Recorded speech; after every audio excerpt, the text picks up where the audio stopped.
എല്ലാ പ്രയാസങ്ങളുടെയും പ്രശ്നങ്ങളുടെയും നടുവിൽ നിന്റെ ആശ്വാസത്തിന്റെ കരം ഞങ്ങളെ താങ്ങി നടത്തുന്നതിനായി സ്തോത്രം. അപ്പൊ അങ്ങയുടെ വരവ് ഏറ്റവും അടുത്തിരിക്കുന്നുവല്ലോ. ഞങ്ങൾ ഒരുങ്ങുവാൻ കർത്താവെ ഞങ്ങളുടെ വിശ്വാസത്തിന്റെ കാലടികളെ ഉറപ്പോടെ വെക്കുവാൻ തക്കവണ്ണം പരിശുദ്ധാത്മാവെ ഞങ്ങളെ ഓരോരുത്തരെയും സഹായിക്കണം, ബലപ്പെടുത്തണമേ. ഇന്ന് അപ്പന്റെ സന്നിധിയിൽ ഞങ്ങൾ പ്രാർത്ഥിച്ചതും സമർപ്പിച്ചതുമായ എല്ലാ വിഷയത്തിനും സ്വർഗം മറുപടി നൽകുവാൻ പോകുന്നതിനായി സ്തോത്രം ചെയ്യുന്നു കർത്താവേ. നാളിതുവരെയും അതിശയകരമായി നടത്തിയ ദൈവം ഇന്നും ഞങ്ങളോടുകൂടി ഉള്ളതിനായി സ്തോത്രം ചെയ്യുന്നു. ഞങ്ങളുടെ ശക്തിയാലല്ല, നിന്റെ കൃപയാൽ കർത്താവ്, ഞങ്ങളുടെ കൃപയാൽ ഞങ്ങളെ കാത്തതിനായി കരുതുന്നതിനായി സ്തോത്രം ചെയ്യുന്നു കർത്താവേ. ഇന്ന് പകൽ നേരം ഞങ്ങളോടുകൂടി ഇരിക്കുന്നതിനായി സ്തോത്രം, ബലപ്പെടുത്തുന്നതിനായി സ്തോത്രം. യേശു ക്രിസ്തുവിന്റെ നാമത്തിൽ തന്നെ ആമേൻ. ദൈവനാമത്തിന് മഹത്വം ഉണ്ടാകട്ടെ. ഇന്ന് പകൽ നേരം കർത്താവിന്റെ സന്നിധിയിൽ നമ്മൾ ഒരുമിച്ച് അടുത്ത് വരുമ്പോൾ കർത്താവിനെ മഹത്വപ്പെടുത്തുവാൻ, കർത്താവ് നമ്മുടെ ജീവിതത്തിൽ ചെയ്ത എല്ലാ നല്ല ദാനങ്ങൾക്കായി ദൈവത്തെ മഹത്വപ്പെടുത്തുന്നു. അല്പനേരമായി ചില വചനങ്ങളെ നമുക്ക് ചിന്തിച്ച് കർത്താവിന്റെ സന്നിധി നമുക്ക് താണിരിക്കാം. നമ്മൾ ഇന്ന് നമ്മുടെ ചിന്തയ്ക്കായിട്ട് സ്തോത്രം യോഹന്നാൻ എഴുതിയ ലേഖനം അതിന്റെ 3-ാം അധ്യായം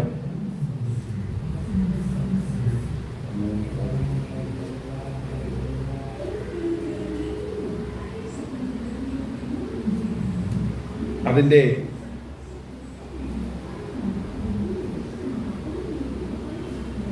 13-ാം വാക്യം മുതൽ നമുക്കൊന്ന് വായിച്ചാട്ടെ. യോഹന്നാൻ എഴുതിയ 1-ാം ലേഖനം 3-ാം അധ്യായം 13-ാം വാക്യം മുതൽ. സഹോദരന്മാരെ, ലോകം നിങ്ങളെ പകയ്ക്കുന്നു എങ്കിൽ ആശ്ചര്യപ്പെടരുത്. നാം മരണം വിട്ട് ജീവനിൽ കടന്നിരിക്കുന്നു എന്ന് സഹോദരനെ അമ്മായി കോണാക്കി വെച്ച് വായിക്കണേ.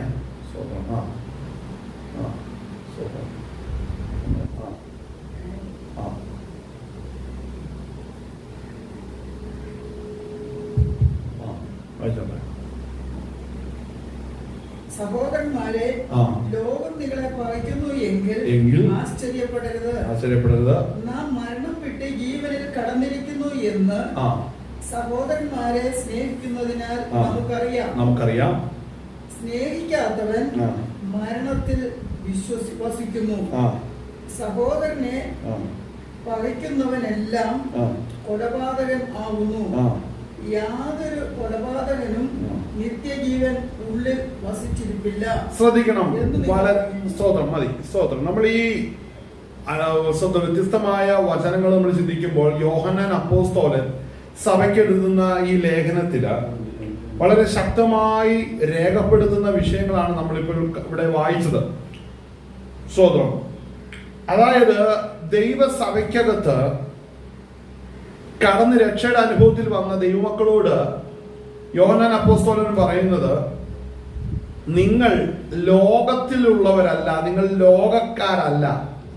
ലോകത്തിൽ നിന്ന് കർത്താവ് പുത്രനാകുന്ന യേശു ക്രിസ്തു തന്റെ ശരീരയാഗത്താൽ നിങ്ങളെ വീണ്ടെടുത്തിരിക്കുകയാണ്. നിങ്ങൾ ലോകത്തിൽ വസിക്കുന്നുവെങ്കിൽ ലോകക്കാരെ പോലെ നിങ്ങൾ ആകരുത്. ലോകത്തോടു കൂടെ നിങ്ങൾ ഏകീഭവിക്കരുത്. അവരിൽ നിന്ന് വേർപെട്ട് നിൽക്കണം. ആമേൻ. വേർപെട്ട് നിൽക്കുവാൻ ആഹ്വാനം ചെയ്യുന്ന ഈ ലേഖനത്തെ നമ്മൾ ശ്രദ്ധിക്കുമ്പോൾ ഇതിന് വളരെ വ്യക്തമായി പറയുന്ന ഒരു കാര്യമുണ്ട്. നാം മരണം വിട്ട് സ്വതന്ത്രം ജീവനിൽ കടന്നിരിക്കുന്നു എന്ന് സഹോദരന്മാരെ സ്നേഹിക്കുന്നതിനാൽ നമുക്കറിയാം. ഒന്നും കൂടെ ആ വാക്യം ഒന്ന് വായിച്ചേ. നാം മരണം വിട്ട് ജീവനിൽ കടന്നിരിക്കുന്നു എന്ന് സഹോദരന്മാരെ സ്നേഹിക്കുന്നതിനാൽ നമുക്കറിയാം. സ്നേഹിക്കാത്തവൻ മരണത്തിൽ വസിക്കുന്നു. സഹോദരനെ പകയ്ക്കുന്നവനെല്ലാം കൊലപാതകൻ ആവുന്നു. യാതൊരു കൊലപാതകനിലും നിത്യജീവൻ ഉള്ളിൽ വസിച്ചിരിപ്പില്ല എന്ന് നിങ്ങൾ അറിയുന്നു. സ്തോത്രം. വളരെ ശ്രദ്ധിക്കേണ്ട ഒരു പ്രധാനപ്പെട്ട ഒരു വാക്യമാണ് നമ്മൾ ഇവിടെ വായിച്ചത്. ആ വായിച്ച വാക്യത്തിൽ തന്നെ സ്തോത്രം കുലപാതകൻ എന്ന ഒരു പദം യോഹന്നാൻ അപ്പോസ്തലൻ അവിടെ ഉപയോഗിക്കുന്നുണ്ട്. നമുക്ക് വളരെ ശ്രദ്ധിച്ചറിയാം, കുലപാതകൻ ആരാണ്? തൻ്റെ സ്തോത്രം കൂടെ ഇരിക്കുന്ന സമസൃഷ്ടിയെ നശിപ്പിക്കുവാൻ വരുന്നവനെല്ലാം കുലപാതകനാണ്. ഇവിടെ കുലപാതകൻ എന്ന പദം കൊണ്ട് ഇവിടെ യോഹന്നാൻ ഉദ്ദേശിക്കുന്നത് നമ്മളിവിടെ ശ്രദ്ധിക്കുമ്പോൾ അവിടെ പറയുന്നത് നിത്യജീവൻ ഉള്ളിൽ വസിക്കാത്തവര് കുലപാതകന്മാരാണ് എന്നിവിടെ പറയുന്നു. അപ്പോൾ നിത്യജീവൻ ആരിലാണ് വസിക്കാത്തത്? അല്ലെങ്കിൽ അവിടെ വായിക്കുന്നത് സ്തോത്രം, നാം മരണം, സഹോദരന്മാരെ, ലോകം നിങ്ങളെ പകയ്ക്കുന്നുവെങ്കിൽ ആശ്ചര്യപ്പെടരുത്. അപ്പൊ ലോകം നമ്മെ പകയ്ക്കുന്നുണ്ടോ? അതായത് ദൈവസഭയിൽ വന്ന ഒരു ദൈവ പൈതലിനെ ലോകം പകയ്ക്കുന്നുണ്ടോ? ലോകം പകയ്ക്കുന്നുണ്ടോ എന്ന് ഇന്ന് കാണുന്ന പല സംഘടനകളെ നോക്കിയാൽ അടിവരയിട്ട് പറയാൻ സാധിക്കും. പകയ്ക്കുന്നില്ലെന്ന് മാത്രമല്ല, വലിയ സ്നേഹമാണ്. അപ്പോൾ സ്തോത്രം, ലോകം നമ്മെ പകയ്ക്കുക എന്ന് പറഞ്ഞാൽ ലോകത്തിന്റെ മോഹങ്ങൾക്കൊത്തവണ്ണം നാം പോകാതിരിക്കുമ്പോൾ, നാം ചലിക്കാതിരിക്കുമ്പോൾ, അതിൽ സ്തോത്രം ലോകം നമ്മളെ പകയ്ക്കുവാൻ തുടങ്ങും. അവരെ പോലെ നമ്മൾ ചിന്തിക്കുന്നില്ല, അവരെ പോലെ നമ്മൾ സംസാരിക്കുന്നില്ല, അവർ കൂടുന്നിടത്ത് നമ്മൾ പോകുന്നില്ല, അവർ പൈസ ചിലവിടുന്നിടത്ത് നമ്മൾ പൈസ ചിലവിടുന്നില്ല, അവര് സ്തോത്രം പ്രവർത്തിക്കുന്ന മേഖലകളിൽ നമ്മളെ കാണുന്നില്ല. അങ്ങനെ അവർ പ്രതീക്ഷിക്കുന്ന പല കാര്യങ്ങളിലും നമ്മെ കാണാതിരിക്കുമ്പോൾ അവർ നമ്മളെ പകയ്ക്കാൻ തുടങ്ങും. അതുകൊണ്ട് ഒരു പൊതുവെ എന്തെങ്കിലും ഒരു വിഷയം ഉണ്ടാകുമ്പോൾ നമ്മൾ സോഷ്യൽ മീഡിയ ഒക്കെ ഉപയോഗിക്കുമ്പോൾ വളരെ ശ്രദ്ധിക്കേണ്ട ഒരു കാര്യം, സോഷ്യൽ മീഡിയക്കൊക്കെ പലരും പറയുന്നത് കണ്ടിട്ട് ഇവർ ഒന്നിനും ഗുണം ചെയ്യാത്തവരാണ്, ഒന്നിനും ഉപകാരപ്പെടാത്തവരാണ്, സമൂഹം ചെയ്യുന്ന ഒരു കാര്യത്തിലൂടെ ഇടപെടാത്തവരാണ്. ഇത് ഏറ്റുപറയുന്ന പാസ്റ്റർമാരും ഉണ്ട്. പക്ഷേ ശ്രദ്ധിക്കണം, ഇതിൻ്റെ അകത്ത് കർത്താവായ യേശു ക്രിസ്തുവിനെ കുറിച്ച്, ദൈവസഭയെ കുറിച്ച് യോഹന്നാൻ അപ്പോസ്തലൻ ഇവിടെ പറയുന്ന ഒരു കാര്യം, ലോകം നിങ്ങളെ പകയ്ക്കണം. നമുക്ക് ലോകത്തെ ഒരു കാര്യത്തിലും നമുക്ക് തൃപ്തിപ്പെടുത്തണം എന്നിവിടെ ഒരു വാക്യം പോലും കൊടുത്തിട്ടില്ല. ലോകത്തിന്റെ അംഗീകാരം നിങ്ങൾ മേടിക്കണം, ലോകം നിങ്ങളെ അംഗീകരിച്ചാലോ ദൈവം നിങ്ങളെ അംഗീകരിക്കുകയുള്ളൂ എന്ന് പറയുന്ന സാത്താന്റെ ഉപദേശം പിടിച്ചിരിക്കുന്നവരുണ്ട്. അപ്പോൾ ഇന്ന് പറഞ്ഞേരം മനസ്സിലാക്കണം, കർത്താവിന്റെ ഉപദേശത്തിൽ നിലനിന്നാൽ മാത്രമേ നമുക്കതിൽ നിന്ന് നമുക്ക് ജയിക്കുവാനായിട്ട് സാധിക്കത്തുള്ളൂ. ആമേൻ, ഹല്ലേലൂയ. വിശുദ്ധ കരങ്ങൾ ദൈവത്തെ മഹത്വപ്പെടുത്തിയാട്ടെ. ഹല്ലേലൂയ. അപ്പോൾ ഇന്ന് മനസ്സിലാക്കണം, ഈ വചനം നമ്മൾ ശ്രദ്ധിക്കുമ്പോൾ അവിടെ പറയുന്ന കാര്യമാണ്, സ്തോത്രം, നാം മരണം വിട്ട് ജീവനിൽ, അവിടെ ശ്രദ്ധിക്കണം, നാം മരണം വിട്ട് ജീവനിൽ. ആ വാക്യം ഒന്നും കൂടെ വായിച്ചേ. മരണം വിട്ട് ജീവനിൽ കടന്നിരിക്കുന്നു എന്ന് സഹോദരന്മാരെ സ്നേഹിക്കുന്നതിനാൽ നമുക്കറിയാം. സ്നേഹിക്കാത്തവൻ മരണത്തിൽ വസിക്കുന്നു. അപ്പോൾ ശ്രദ്ധിക്കണം, ആ വാക്യം നമ്മൾ വായിച്ചു. ലോകം നമ്മളെ അംഗീകരിക്കത്തില്ലെന്ന് മാത്രമല്ല, ലോകം നമ്മളെ പകയ്ക്കുവാൻ തുടങ്ങും. ലോകം നമ്മളെ പകയ്ക്കുവാൻ തുടങ്ങുന്നത് അവർ പ്രതീക്ഷിക്കുന്ന വഴികളിൽ ഒരു ദൈവ പൈതൽ പോകത്തില്ല. കാര്യം, അവരിലിരിക്കുന്ന അഭിഷേകം ലോകത്തിന്റെ വഴിയെ പോകുന്നതല്ല. ദൈവത്തിന്റെ അഭിഷേകം പകരപ്പെട്ട ദൈവ പൈതൽ, ദൈവത്തിന്റെ ആത്മാവ് നടത്തപ്പെടുന്ന ദൈവ പൈതൽ ഒരിക്കലും ലോകത്തിന്റെ മോഹത്തിനൊത്തവണ്ണം ചലിക്കത്തില്ല. ചലിക്കുവാൻ ആഹ്വാനം ചെയ്യരുത്. ആമേൻ, ഹല്ലേലൂയ. കാരണം ലോകത്തിൽ ദൈവം തെരഞ്ഞെടുത്തിരിക്കുന്ന ദൈവമക്കളെ കുറിച്ച് സ്വർഗത്തിലെ ദൈവത്തിന്റെ ഉദ്ദേശം എന്ന് പറഞ്ഞാൽ അവരെ ദൈവരാജ്യത്തിൽ എത്തിക്കുക എന്നുള്ളതാണ്. അപ്പോൾ സ്വർഗരാജ്യത്തിൽ എത്തണമെന്നുണ്ടെങ്കിൽ നമ്മൾ ഈ ലോകത്തിൽ സ്തോത്രം നമ്മൾ ജീവിച്ചിരിക്കുമ്പോൾ വചനപ്രകാരം പറഞ്ഞാൽ നാം വിവാഹ നിശ്ചയം ചെയ്തിരിക്കുന്ന ഒരു കന്യകയ്ക്ക് തുല്യമാണ്. ആമേൻ. യഹൂദന്മാരെ ചരിത്രം, അവരുടെ സ്തോത്രം സംസ്കാരത്തെ കുറിച്ച് അവരുടെ കൾച്ചർ പഠിച്ചു കഴിഞ്ഞാൽ നമുക്കറിയാൻ സാധിക്കുന്നത്, വിവാഹം ചെയ്യപ്പെട്ട പെൺകുട്ടി സ്തോത്രം ഹല്ലേലൂയ വിവാഹ നിശ്ചയം ചെയ്ത് ഭവനത്തിൽ ദീർഘകാലം കഴിയും. എന്നാൽ എപ്പോഴാണ് മണവാളൻ ഭവനം ഒരുക്കിയിട്ട് മടങ്ങി വരുന്നത്? അത് ഏത് അർദ്ധരാത്രിക്കാണെങ്കിലും ഒരുങ്ങിയിരിക്കുന്ന ഒരു കന്യകയോട് ഉപമിച്ചാണ് ദൈവസഭയെ സ്വർഗം കണ്ടിരിക്കുന്നത്. അപ്പോൾ നമ്മെ കർത്താവായ യേശു ക്രിസ്തു എപ്പോൾ വേണമെങ്കിലും വന്ന് വിളിക്കുവാൻ വരുമ്പോൾ നാം ഒരുക്കമുള്ളവരായിരിക്കണം. ഒരുക്കമുള്ളതെന്ന് പറഞ്ഞാൽ ഏതാണ് ഒരുക്കം എന്ന് പറഞ്ഞാൽ ലോകത്തിന്റെ മോഹങ്ങൾ വിട്ട് ഒഴുങ്ങിയിരിക്കണം. അതായത് നമ്മളുടെ ആവശ്യമുള്ളത് നമ്മുടെ ജീവിതത്തിൽ വേണം. എന്നാൽ ലോകം പോകുന്നത് പോലെ ഓരോ കാലഘട്ടത്തിലെ ട്രെൻഡ് അനുസരിച്ച് പോകരുത്. ഓരോ കാലഘട്ടത്തിന് ഓരോ ട്രെൻഡ് ഉണ്ട്. ഈ 2025 ഒരു ട്രെൻഡ് ഉണ്ട്. ആ ട്രെൻഡ് നമ്മെ സ്വാധീനിച്ച് നമ്മളോട് ചെയ്യുവാൻ, നമ്മളോട് പ്രവർത്തിക്കുവാൻ പറയുന്ന ഒത്തിരി കാര്യങ്ങളുണ്ട്. ആ വഴിയിൽ നമ്മൾ ചലിക്കാതെ നമ്മുടെ ശരീരത്തെയും ആത്മാവിനെയും നാം സൂക്ഷിക്കണം. നമ്മുടെ മനസ്സ് ക്രിസ്തുയേശുവിനുള്ള ഏകാഗ്രത വിട്ട് വഷളായി പോകരുത്. ഇതിന്റെ ഉത്തരവാദിത്വം നമുക്ക് തന്നെയാണ്. നാം ദൈവകൃപയിൽ ആശ്രയിച്ച് നമ്മൾ സ്റ്റെപ്പുകളെ വെച്ചെങ്കിലേ അത് സാധിക്കത്തുള്ളൂ. എന്നാൽ ഇന്ന് പലയിടത്തും സംഭവിക്കുന്നത് ലോകത്തിന്റെ ട്രെൻഡിനനുസരിച്ച് പോകരുതെന്ന് പറയുകയും ആശീർവാദം കഴിഞ്ഞ് പോകാൻ ആഹ്വാനം ചെയ്യുകയാണ് ചെയ്തുകൊണ്ടിരിക്കുന്നത്. എന്നാൽ അത് ഉണ്ടാകരുത്. കർത്താവിന്റെ വരവിന് വേണ്ടി ഒരുങ്ങുന്ന ഒരു ദൈവവൈദ്യര് തീർച്ചയായും നീ വില കൊടുത്തെങ്കിലേ കർത്താവിന്റെ രാജ്യത്തിൽ പോകത്തുള്ളൂ. നീ വില കൊടുക്കാൻ പഠിക്കണം. എന്താണ് വില? നമ്മുടെ പോക്കറ്റിൽ ഇരിക്കുന്ന പൈസയുടെ കാര്യമല്ല പറയുന്നത്. സ്തോത്രം. മോഹങ്ങൾ ജനിക്കുമാർ. സ്തോത്രം. ജഡത്തിൽ മോഹം ജനിക്കുമാർ. ജഡത്തിനായി ചിന്തിക്കരുത്. ജഡത്തിൽ മോഹം ജനിക്കുമാർ ജഡത്തിനായി ചിന്തിക്കരുത്. അങ്ങനെയാണെങ്കിൽ ജഡത്തിനായി ചിന്തിക്കരുത് അവിടെ പറഞ്ഞെങ്കിൽ ലോകത്തിനായി ചിന്തിക്കരുത്. ലോകമോഹങ്ങൾക്കായിട്ട് ചിന്തിക്കരുത്. നമുക്ക് ആവശ്യമുള്ളതുണ്ട്. ട്രെൻഡുകൾ നമ്മളോട് പറയുന്നുണ്ട്, നടക്കെന്ന് പറയുന്നുണ്ട്. അതല്ല നമ്മൾ എടുക്കേണ്ടത്. നമുക്ക് ആവശ്യമുള്ളത് നമ്മൾ എടുത്ത് നമ്മളുടെ ജീവിതത്തിന് വേണ്ടത് മാത്രം മുറുകെ പിടിക്കണം. അങ്ങനെ നമ്മൾ വേണ്ടത് മാത്രം മുറുകെ പിടിക്കുമ്പോൾ ലോക മനുഷ്യരും നമ്മളെ പകയ്ക്കുവാൻ തുടങ്ങും. അവരുടെ സ്റ്റാറ്റസിലോ അവരുടെ കൺസിഡറേഷനിലോ അവരുടെ ഒരു ഇമാജിനേഷനിൽ നമ്മളെ കിട്ടാതെ വരുമ്പോൾ പലപ്പോഴും നമ്മളെ ഉപദ്രവിക്കുവാൻ തുടങ്ങും. പലപ്പോഴും നമ്മളെ അവഹേളിക്കുവാൻ തുടങ്ങും. നമുക്ക് ലഭിക്കേണ്ട അവസരങ്ങൾ കിട്ടാതെ വരും. നമ്മളെ തഴയുന്ന അനുഭവം വരും. ഇതെല്ലാം വരുമ്പോൾ 21-40 ഉപവസിച്ച് പ്രാർത്ഥിക്കുകയല്ല വേണ്ടത്. എഴുതി വെച്ചിരിക്കുന്ന വചനം നമ്മൾക്ക് ഇത് ഉണ്ടാകുമെന്ന് പറയുമ്പോൾ നമ്മൾ ഭാരപ്പെടരുത്. നമ്മൾ അതിൽ സന്തോഷിക്കുകയാണ് വേണ്ടത്. എന്നീ നാളുകളിൽ നമ്മൾ അതിനു വേണ്ടി ഒരുങ്ങിയേ മതിയാകത്തുള്ളൂ. നമ്മൾ കർത്താവിന്റെ വരവെങ്കിൽ പോകണമെങ്കിൽ ആദ്യമായി നമ്മൾ ഈ ലോകത്തോട് ഗുഡ് ബൈ പറയണം. ലോകത്തിന്റെ അവസ്ഥകളോട് നമ്മൾ ഗുഡ് ബൈ പറഞ്ഞെങ്കിൽ മാത്രമേ നമുക്ക് കർത്താവിന്റെ വരവിൽ പോകാൻ കഴിയത്തുള്ളൂ. സഹോദരൻ മനസ്സിലാക്കണമേ, മോഹം എന്ന് പറയുന്ന ഘടകം എല്ലാ മനുഷ്യന്റെ ഹൃദയത്തിലുമുണ്ട്. രക്ഷിക്കപ്പെട്ട ദൈവകൃപയിലേക്ക് വരുന്നവന്റെ ഹൃദയത്തിലും മോഹങ്ങൾ വരും. ആ മോഹങ്ങളെ ജയിക്കേണ്ട ഉത്തരവാദിത്വം വ്യക്തിപരമാണ്. അത് നമ്മൾ അഭിഷേകത്തിന്റെ നിറവിൽ നിന്നാൽ മാത്രമേ നമുക്കതിനെ ജയിക്കുവാൻ കഴിയത്തുള്ളൂ. അപ്പോൾ മോഹങ്ങൾ കടന്നു വരുമ്പോൾ നാം അതിനെ ജയിക്കണം. കാര്യം മോഹങ്ങൾക്ക് അടിമപ്പെട്ട് കിടക്കുന്ന ലോകത്തിൽ രക്ഷിക്കപ്പെടാത്ത മറ്റു മനുഷ്യർ ലോകത്തിന്റെ ട്രെൻഡുകളിൽ മുഴുകി ജീവിക്കുമ്പോൾ രക്ഷയുടെ അനുഭവത്തിൽ വന്ന ഞാനും നീയും അതിന് എതിരെ നീന്തുവാനാണ് കർത്താവ് നമ്മളെ വിളിച്ചു വേർതിരിച്ചിരിക്കുന്നത്. അതിനോട് ഒത്തുപോകുവാനല്ല, അതിൽ നിന്ന് വേർപെട്ട് മാറി നിൽക്കുവാനാണ്. ഇത് പറയുകയും പ്രസംഗിക്കുകയും ചെയ്യണം. ഒരു കുടുംബം എന്ന വ്യവസ്ഥയിൽ ഇരിക്കുന്നെങ്കിൽ ഒരു ഭവനത്തിൽ അപ്പനും അമ്മയും കുഞ്ഞുങ്ങളുമായിട്ട് ഇരിക്കുമ്പോൾ അപ്പനൊരു ഉത്തരവാദിത്വമുണ്ട്, അമ്മയ്ക്കൊരു ഉത്തരവാദിത്വമുണ്ട്. കുഞ്ഞുങ്ങൾ വഴിതെറ്റാതിരിക്കണമെന്ന് നിങ്ങളുടെ മാതാവും പിതാവും കുഞ്ഞുങ്ങളെ പറഞ്ഞ് പഠിപ്പിക്കുകയും അവരെ വചനത്തിൽ ഉറപ്പിക്കുകയും ചെയ്യണം.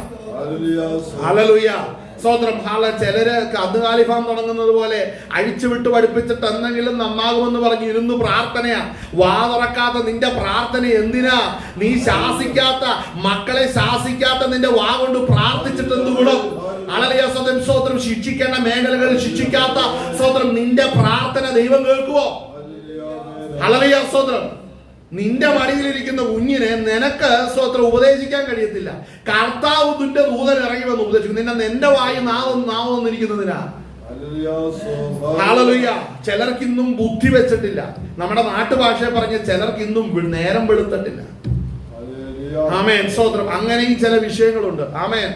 നമ്മൾ ഈ ഭാഗം നമ്മൾ വായിക്കുമ്പോ യോഹന്നാൻ എഴുതിയ ലേഖനം ഇത് പറയുവാനുള്ള കാരണം, നമ്മൾ ലോകത്തിൽ ഇരിക്കുന്നെങ്കിൽ ലോകക്കാരെ പോലെ പ്രവർത്തിക്കാൻ പാടില്ല. ലോകം നമ്മെ പകയ്ക്കും. അത് നല്ലൊരു സൈനാണ്. ആമേൻ. ഹല്ലേലൂയ. ലോകം നമ്മളെ പകയ്ക്കും.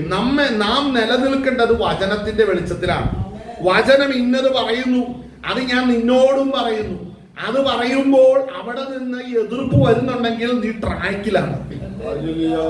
ഹല്ലേലൂയ. അവിടെ നിന്ന് നിനക്കെതിരെ ശക്തമായ ആയുധങ്ങൾ പുറപ്പെടുന്നുണ്ടെങ്കിൽ നീ ട്രാക്കിലാണ്. ശത്രുവിന്റെ പ്രവർത്തികൾ നിനക്കെതിരെ എഴുന്നേൽപ്പിക്കുന്നുണ്ടെങ്കിൽ മകനെ നീ ട്രാക്കിലാണ്. അവൻ നിന്നെ ഉപദ്രവിക്കുന്നുകൊണ്ട് അവന് കീഴ്പ്പെടുത്തിട്ട് നീ സത്യം പറയാതിരുന്നാൽ നീ സാത്താന്റെ സന്തതിയാണ്. ഹല്ലേലൂയ. ഹല്ലേലൂയ. സ്തോത്രം. സ്തോത്രം. ഹല്ലേലൂയ. നമുക്ക് അവിടെ വായിക്കാം. സ്തോത്രം. അതിന്റെ 3:1 മുതൽ ഒന്ന് വായിച്ചേ. നാം ദൈവമക്കൾ എന്ന് വിളിക്കപ്പെടുവാൻ പിതാവ് നമുക്ക് എത്ര വലിയ സ്നേഹം നൽകിയിരിക്കുന്നു. കണ്ടോ, നാം ദൈവമക്കളാണ്. നാം ദൈവമക്കളാണ്. ഇന്ന് ദൈവമക്കളെല്ലാം ഒന്ന് കൈവൊക്കെ ദൈവത്തെ മഹത്വപ്പെടുത്താൻ പറഞ്ഞ പൊങ്ങാത്തൊരൊറ്റ കൈയില്ല. ഉപദേശത്തിന്റെ വെളിച്ചത്തിൽ സത്യം പറഞ്ഞു കഴിയുമ്പോൾ പിന്നീട് കൈവെക്കാൻ പറഞ്ഞു കഴിഞ്ഞാൽ ആർക്കും തിരിച്ചറിയാൻ കഴിവ് ഉണ്ടാകുമെന്ന് എനിക്ക് തോന്നുന്നില്ല. ഇവിടെ തിരിച്ചറിയേണ്ട ഒരു കാര്യമുണ്ട്. ഇവിടെ പറഞ്ഞിരിക്കുന്ന യോഹന്നാൻ അപ്പോസ്തലൻ ദൈവസഭയോട് പറയുകയാണ്, കാൺമിൻ നാം ദൈവമക്കൾ എന്ന് വിളിക്കപ്പെടുവാൻ എത്ര വലിയ സ്നേഹം നൽകിയിരിക്കുന്നു. എത്ര വലിയ സ്നേഹം നൽകിയിരിക്കുന്നു. അടുത്തത്, അങ്ങനെ തന്നെ നാം ആകുന്നു. എങ്ങനെ ദൈവമക്കൾ തന്നെ നാം ആവുന്നു. അടുത്തത്, ലോകം അവനെ അറിഞ്ഞിട്ടില്ലായതുകൊണ്ട്. ഇവിടെ ശ്രദ്ധിക്കണം, ലോകം സ്തോത്രം ദൈവപുത്രനാകുന്ന യേശു ക്രിസ്തുവിനെ അറിഞ്ഞിട്ടില്ലാത്തത് കൊണ്ട് നമ്മെയും അറിയുന്നില്ല. ലോകം നമ്മളെ അറിയുന്നുണ്ടെങ്കിൽ ശ്രദ്ധിച്ചോണം, ദൈവത്തിൽ നിന്ന് നമ്മൾ അകന്നു. കർത്താവായ യേശു ക്രിസ്തു പാപത്തിന്റെ പരിഹാരത്തിനായിട്ട് ലോകത്തിൽ വന്നു. മുഴു ലോകവും പാപത്തിന് കീഴിൽ, ആദാമ്യ പാപത്തിൽ കീഴിൽ ജനിച്ച് ഇരുട്ടിലിരിക്കുമ്പോൾ അവരെ ആ ഇരുട്ടിൽ നിന്ന് അത്ഭുത പ്രകാശത്തിലേക്ക് കൊണ്ടുവരുവാൻ വേണ്ടി സകലരുടെ അകൃത്യം വഹിച്ചുകൊണ്ട് ഒരുവൻ കാൽവറി തകർക്കപ്പെട്ടു. അവന്റെ ശരീരയാഗത്താൽ ഊറ്റപ്പെട്ട തിരുരക്തവും തിരുശരീരവും നിമിത്തം ദൈവസഭയെ പണിയുവാൻ ഇടയായി തീർന്നു. അങ്ങനെ ദൈവപുത്രന്റെ ശരീരത്തിലൂടെ പാപത്തിന് പരിഹാരം വരുത്തി സ്വർഗത്തിലേക്ക് ഒരു പുതുവഴി ഒരുക്കി എന്ന് പറയുമ്പോൾ അത് ഗ്രഹിക്കുവാൻ ഏതെങ്കിലും മനുഷ്യന് കഴിഞ്ഞിരുന്നുവെങ്കിൽ അവർ ദൈവത്തിന്റെ പുത്രനാകുന്ന ക്രിസ്തുവിനെ ക്രൂശിക്കുകയില്ലായിരുന്നു. എന്നാൽ എല്ലാവരും ഒരുപോലെ കർത്താവിനെ സ്നേഹിക്കുന്നു എന്ന് വാഗൊണ്ട് പറയുകയും പ്രവൃത്തി കൊണ്ട് നിഷേധിക്കുകയും ചെയ്യുകയാണ്. ഹല്ലേലൂയ. അത് പാപത്തിന്റെ പ്രകൃതി തന്നെയാണ്. കാരണം എന്താണ്? സ്തോത്രം, കർത്താവിനെ അറിയാതിരിക്കുന്നത് പോലെ തന്നെ നമ്മെയും അറിയുന്നില്ല. അവന്റെ രക്തത്താൽ വീണ്ടെടുക്കപ്പെട്ടവരാണ് നാം എന്ന സത്യം ഹല്ലേലൂയ ലോകത്തിന് അറിയത്തില്ല. ഇതെത്ര പ്രാഗൽഭ്യത്തോടെ പറയുവാൻ നമ്മൾ ഈ നാളുകൾ ഒരുങ്ങണമെന്നറിയാവോ?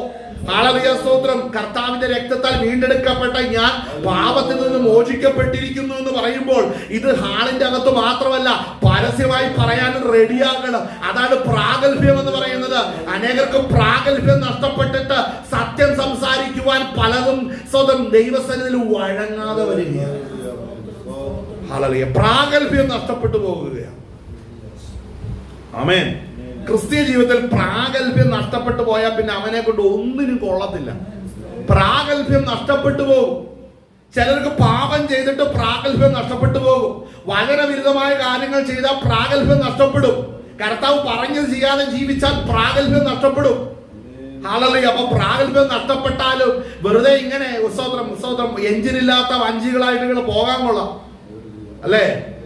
പക്ഷേ സ്തോത്രം, നമ്മളിന്ന് പ്രാഗൽഭ്യം നമ്മൾ സൂക്ഷിക്കണം. വായിച്ച അടുത്ത വാക്യം. പ്രിയമുള്ളവരെ, നാം ഇപ്പോൾ ദൈവമക്കളാകുന്നു, നാം ഇന്നത് ആകും എന്ന് ഇതുവരെ പ്രത്യക്ഷമായി. ഇവിടെ ശ്രദ്ധിക്കണം, നമ്മുടെ വീണ്ടെടുപ്പ്. ഇവിടെ വചനം പറയുന്നു, പ്രിയമുള്ളവരെ, നാം ഇപ്പോൾ ദൈവമക്കളാകുന്നു. ഇവിടെ ശ്രദ്ധിക്കണം, നാം ഇപ്പോൾ ദൈവമക്കളാകുന്നു. ഹല്ലേലൂയ. പ്രാഗൽഭ്യം ഉണ്ടോ ഇത് പറയാൻ? പ്രാഗൽഭ്യം ഉള്ളവർക്കാ ഇത് പറയാൻ സാധിക്കത്തുള്ളൂ. ഒന്ന്, പ്രാഗൽഭ്യം ഉണ്ടാകണം, ഞാൻ ദൈവവൈതലാണ്. ഒന്ന്. രണ്ടാമത്തെ കാര്യം ഇവിടെ പറയുന്നു, നാം ഇന്നതാകുമെന്ന് ഇതുവരെ നമ്മുടെ ശരീരം രൂപാന്തരപ്പെട്ട് യേശു ക്രിസ്തു ഇരിക്കുന്നത് പോലെ വീണ്ടെടുക്കപ്പെടുന്നവരും യേശു ക്രിസ്തുവിന് അനുരൂപമായ തേജസ് പ്രാപിച്ച് കർത്താവിന്റെ സന്നിധിയിൽ എടുക്കപ്പെടുമെന്ന് സ്തോത്രം ഹല്ലേലൂയ ഒന്നുള്ള സത്യത അത് ഇതുവരെയും പ്രത്യക്ഷമായിട്ടില്ല. പ്രത്യക്ഷമായോ? കർത്താവിന്റെ വരവെങ്കിൽ നാം പ്രത്യക്ഷമാകും. കർത്താവിന്റെ സന്നിധിയിലും അത് പ്രത്യക്ഷമാകും. ഹല്ലേലൂയ. ഒരു കാര്യം ശ്രദ്ധിക്കണം, പലപ്പോഴും കൂട്ടായ്മയ്ക്കകത്ത് ബലഹീനനിരുന്ന് എന്നും ബലഹീനനായിട്ടിരിക്കുകയാണ്. കുരുടനെന്നും കുരുടനായിട്ടിരിക്കുകയാണ്. അസ്തോത്രം ഹല്ലേലൂയ. മുടന്തനെന്നും മുടന്തനായിട്ടിരിക്കുകയാണ്. ഊമനെന്നും ഊമനായിട്ടിരിക്കുക. ഞാൻ പറയുന്ന അർത്ഥം മനസ്സിലാക്കണം, ആത്മീകമായിട്ടാണ്. ഇന്നും ചിലർക്ക് കാഴ്ചയില്ല, ചിലർക്ക് കേൾവിയില്ല, ചിലർക്ക് സംസാരിക്കാൻ പ്രാപ്തിയില്ല, ചിലരുടെ അംഗങ്ങളെല്ലാം ബലഹീനമാണ്. ആത്മീയമായിട്ടാണ് ഞാൻ ഈ പറയുന്നത്. നിനക്ക് ബലം പ്രാപിക്കുവാൻ, ഉദ്ധാരണം വരുവാൻ തക്കവണ്ണം ദൈവകരത്തിൽ ഏൽപ്പിക്കപ്പെടാതെയാണെന്ന് ഓർക്കണം പലതും ജീവിക്കുന്നത്. മനസ്സിലാക്കണം, ആത്മീകമായി ബലഹീനനാകുന്ന നിന്റെ ജീവിതത്തിലും പ്രാഗൽഭ്യമില്ല കേട്ടോ. നീ പ്രാഗൽഭ്യം പ്രാപിക്കണമെന്നുണ്ടെങ്കിൽ കൃപ പ്രാപിച്ച് ബലപ്പെട്ട് വ്യക്തിപരമായ ജീവിതത്തിൽ ദൈവവൈതലെന്നുള്ള സാക്ഷ്യം പ്രാപിക്കണം. ഹല്ലേലൂയ. സാക്ഷ്യം പ്രാപിക്കണം. ആമേൻ. വായിച്ചാട്ടെ. അവിടെ വായിക്കുന്നു. വായിച്ചേ. ഇതുവരെ പ്രത്യക്ഷമായില്ല, അവൻ പ്രത്യക്ഷനാകുമ്പോൾ നാം അവനെ താൻ ഇരിക്കും പോലെ തന്നെ കാണുന്നതാകൊണ്ട് അവനോട് സദൃശന്മാർ ആകും എന്ന് നാം അറിയുന്നു. കണ്ടോ, നാം ക്രിസ്തുവിനോട് സദൃശന്മാരാകും എന്ന് നാം അറിയുന്നു. അറിയുന്നുണ്ടോ? ആമേൻ. ഹല്ലേലൂയ. ഞാൻ ഇന്ന് ദൈവവൈതലാണ്. യേശുവിന്റെ വരവിങ്കൽ ഈ മൺകൂടാരത്തിന് മീതെ ഹല്ലേലൂയ സ്തോത്രം ഹല്ലേലൂയ ഉടുക്കുവാൻ തക്കവണ്ണം തേജസ്സുള്ളൊരു ശരീരം നാം പ്രാപിച്ചവന്റെ രാജ്യത്തിൽ ചേർക്കപ്പെടും. ഹല്ലേലൂയ സ്തോത്രം. ആ വലിയ പ്രത്യാശയ്ക്കകത്താണ് നമ്മൾ ഇന്ന് ആയിരിക്കുന്നത്. ഇതാണ് മെയിൻ ടാർഗറ്റ് എന്ന് പറയുന്നത്. ഇതാണ് ആമേൻ ഏറ്റവും വലിയ സ്തോത്രം ദൗത്യം, മിഷൻ എന്ന് പറയുന്നത് ഇത് മാത്രമാണ്. നാം ഗ്ലോറിഫൈ ചെയ്യണം, നാം രൂപാന്തരപ്പെടണം. മറ്റൊന്നും ഒരു കാര്യങ്ങളല്ല. ഇതിനോട് അറ്റാച്ച് ചെയ്ത് പലതുകൊണ്ട് ഇന്ന് പലതും വേലി തന്നെ വിളവ് തിന്നുകൊണ്ടിരിക്കുകയാണ്. മനസ്സിലാക്കണം. എന്നാൽ വേലിയും വല്ല വിളവുമല്ല.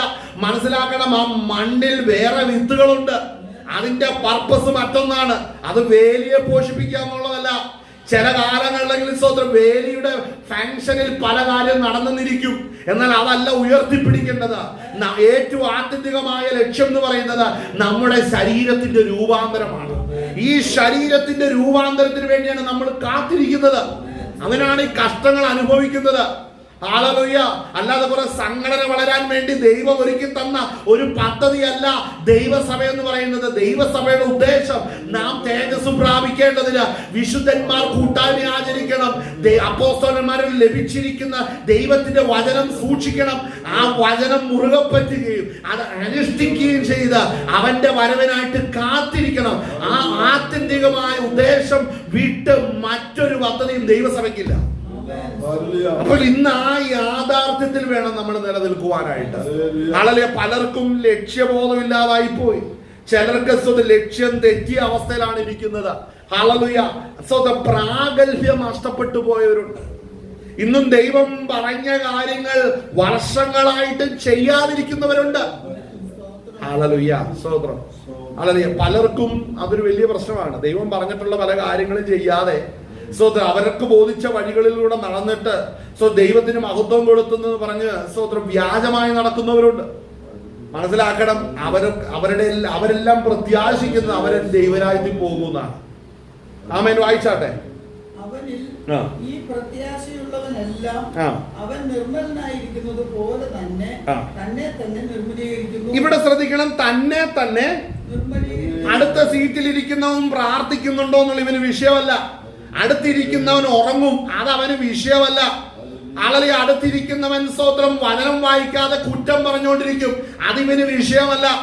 മറ്റൊരു സീറ്റിലിരിക്കുന്നവൻ രാഷ്ട്രീയം കളിച്ച് ജാതി പറഞ്ഞ് ദൈവസഭയ്ക്കകത്ത് സ്പ്ലിറ്റ് ഉണ്ടാക്കിക്കൊണ്ടിരിക്കും, അതൊന്നും ഇവന് വിഷയമായിരിക്കത്തില്ല. ആമേൻ. മനസ്സിലാക്കണം. കാരണം എന്താ? ആ വായിച്ച വാക്യം എന്താണ് അവിടെ വായിക്കുന്നത്? അവനിൽ ഈ പ്രത്യാശ. ആർക്കാ പ്രത്യാശ? ആരാണ് തന്നെ തന്നെ നിർമ്മലീകരിക്കുന്നത്? തേജസ്കരണത്തിനായി ആഗ്രഹിക്കുന്നവരെ സ്വതം നിർമ്മലീകരിക്കുള്ളൂ. ആരാ ജീവിതത്തിൽ സ്വതം നന്മയിലേക്ക് വരുന്നത്? ആരാണ് സത്യത്തിന് വേണ്ടി നിൽക്കുന്നത്? ന്യായത്തിനും നീതിക്കും വേണ്ടി നിൽക്കുന്നത്? ഒരു കൂട്ടരേ ഉള്ളൂ. അവർ ഈ ശരീരത്തിന്റെ രൂപാന്തരം നടക്കണമെന്ന് ആഗ്രഹിക്കുന്നുവെങ്കിൽ ആമേൻ. മറ്റു പല കാരണങ്ങൾ കൊണ്ട് സംഘടന നിലനിൽക്കാൻ വേണ്ടി ന്യായവും നീതിയും പറയുന്നവരുണ്ട്. ആമേൻ. സഹോദരം, എന്തെങ്കിലും കാര്യങ്ങൾ സംസാരിക്കണമെന്ന് കണ്ട് സഹോദരൻ ഇടപെടുന്നുണ്ട്. അവരല്ല കേട്ടോ. ഇവിടെ വചനം പറയുന്നത് ശരീരത്തിന്റെ രൂപാന്തരത്തിന് വേണ്ടി കാത്തിരിക്കുന്നവർ മാത്രമാണ് സ്തോത്രം. ഹല്ലേലൂയ. അവരവർ തങ്ങളെ തന്നെ അവർ ശുദ്ധീകരിക്കത്തുള്ളൂ, നിർമ്മലീകരിക്കുന്നുള്ളൂ. ആമേൻ. വായിച്ചാട്ടെ. എന്ന് പറഞ്ഞാൽ എന്താ അതിന്റെ അർത്ഥം? ശ്രദ്ധിക്കണം. ശരീരത്തിന്റെ രൂപാന്തരം, ശരീരത്തിന്റെ തേജസ്കരണത്തിന് വേണ്ടി ഒരുങ്ങാതെ അവന് ബോധിച്ച വഴികളിലൂടെ നടക്കുന്നതെല്ലാം പാപമാണ്. ആമേൻ. ഹല്ലേലൂയ. എന്താണ് ഈ ദൈവസഭയുടെ ഉദ്ദേശം? പലർക്കും വീണ്ടും വീണ്ടും മറന്നു പോകുന്നു. പലരും മനസ്സിലാക്കാതെ പോകുന്നൊരു കാര്യമുണ്ട്. ഈ ശരീരത്തിന്റെ രൂപാന്തരമാണ്, നമ്മുടെ ശരീരത്തിന്റെ ഗ്ലോറിഫിക്കേഷൻ ആണ്. ഗ്ലോറിഫൈഡ് ബോഡി നമുക്ക് പ്രാപിക്കണം, അത് ലഭിക്കേണ്ടതാണ്. നാം ഇന്ന് കൃപ പ്രാപിച്ചതുപോലെ നാം അതും പ്രാപിക്കേണ്ടതാണ്.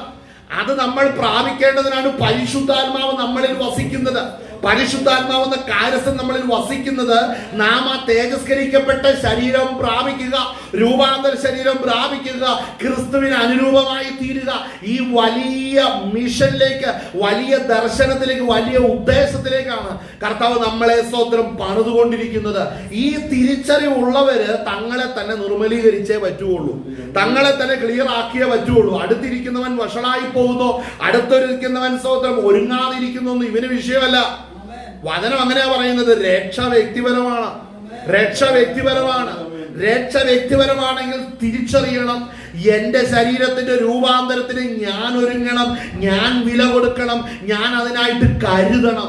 അല്ലല്ല, മറ്റൊരു വ്യക്തിക്കും എന്നെ രക്ഷിക്കാൻ കഴിയത്തില്ല, മറ്റൊരു വ്യക്തിക്കും എന്നെ ഉത്സാഹിക്കുവാൻ കഴിയത്തില്ല. നമ്മെ ബലപ്പെടുത്തുവാൻ ദൈവം നൽകിയിരിക്കുന്നത് പരിശുദ്ധാത്മാവെന്ന കാര്യസ്ഥനെ മാത്രമാണ്. അങ്ങനെയെങ്കിൽ എന്റെ ശരീരത്തിന്റെ രൂപാന്തരത്തിന് വേണ്ടി പരിശുദ്ധാത്മാവിന് കീഴടങ്ങണം, പരിശുദ്ധാത്മാവിനോട് ആലോചന ചോദിക്കണം.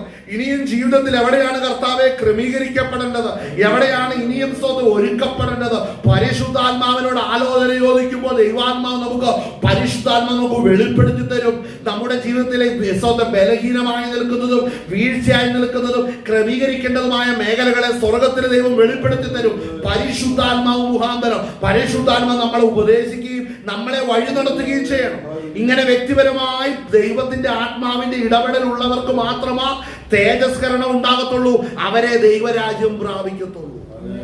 ആമേൻ. അപ്പോൾ അത്ര വലിയ യാഥാർത്ഥ്യങ്ങൾ ഒളിഞ്ഞു കിടക്കുന്ന ഒരു പ്രോസസ്സാണ് ഗ്ലോറിഫിക്കേഷൻ എന്നുള്ള ഒരു ഘടകം. ആമേൻ. തേജസ്കരണം എന്ന ഘടകം. അപ്പോൾ ആരാണ് ഇതിനൊന്നും റെഡിയാകാതിരിക്കുന്നത്? പ്രത്യാശയില്ലാത്തവൻ ഒരുങ്ങത്തില്ല, പ്രാർത്ഥിക്കത്തില്ല. അവനെ നമ്മൾ പല സംഘടനയ്ക്കകത്തും സഭകളുടെ അകത്തും നടക്കുന്ന കാര്യം. അത് വന്നിരിക്കുന്നവനെ ഉന്തി മരം കയറ്റുക. വർഷം എത്രയായി ഇവന് ഉന്തി മരം കയറ്റാൻ തുടങ്ങിയിട്ട്? ഇവൻ വിശ്വസിച്ച് വെച്ചിരിക്കുന്ന ഒരു കാര്യം എന്നാണെന്നറിയാവോ? അത് ഇവന് വേണ്ടി പ്രാർത്ഥിക്കുന്ന പാസ്റ്ററാണ് ഇവന്റെ ശരീരം രൂപാന്തരപ്പെടുത്തുന്നത്. സ്വർഗത്തിൽ പോകാൻ നേരത്ത് ഇവനെയും കൂട്ടിക്കൊണ്ടങ്ങ് പോകുമെന്നാണ് വിചാരിച്ചു വെച്ചിരിക്കുന്നത്. ഇന്ന് ഒത്തിരി മണ്ടന്മാർ വിശ്വാസികളായിട്ടിരിപ്പുണ്ട്, ഒത്തിരി ബുദ്ധിഹീനരിപ്പോൾ ഇന്നും കാര്യങ്ങൾ ഗ്രഹിക്കാതിരിക്കുന്നുണ്ട്. അപ്പോൾ ആരാണ് ശുദ്ധീകരണത്തിനായിട്ട് ആഗ്രഹിക്കുന്നത്?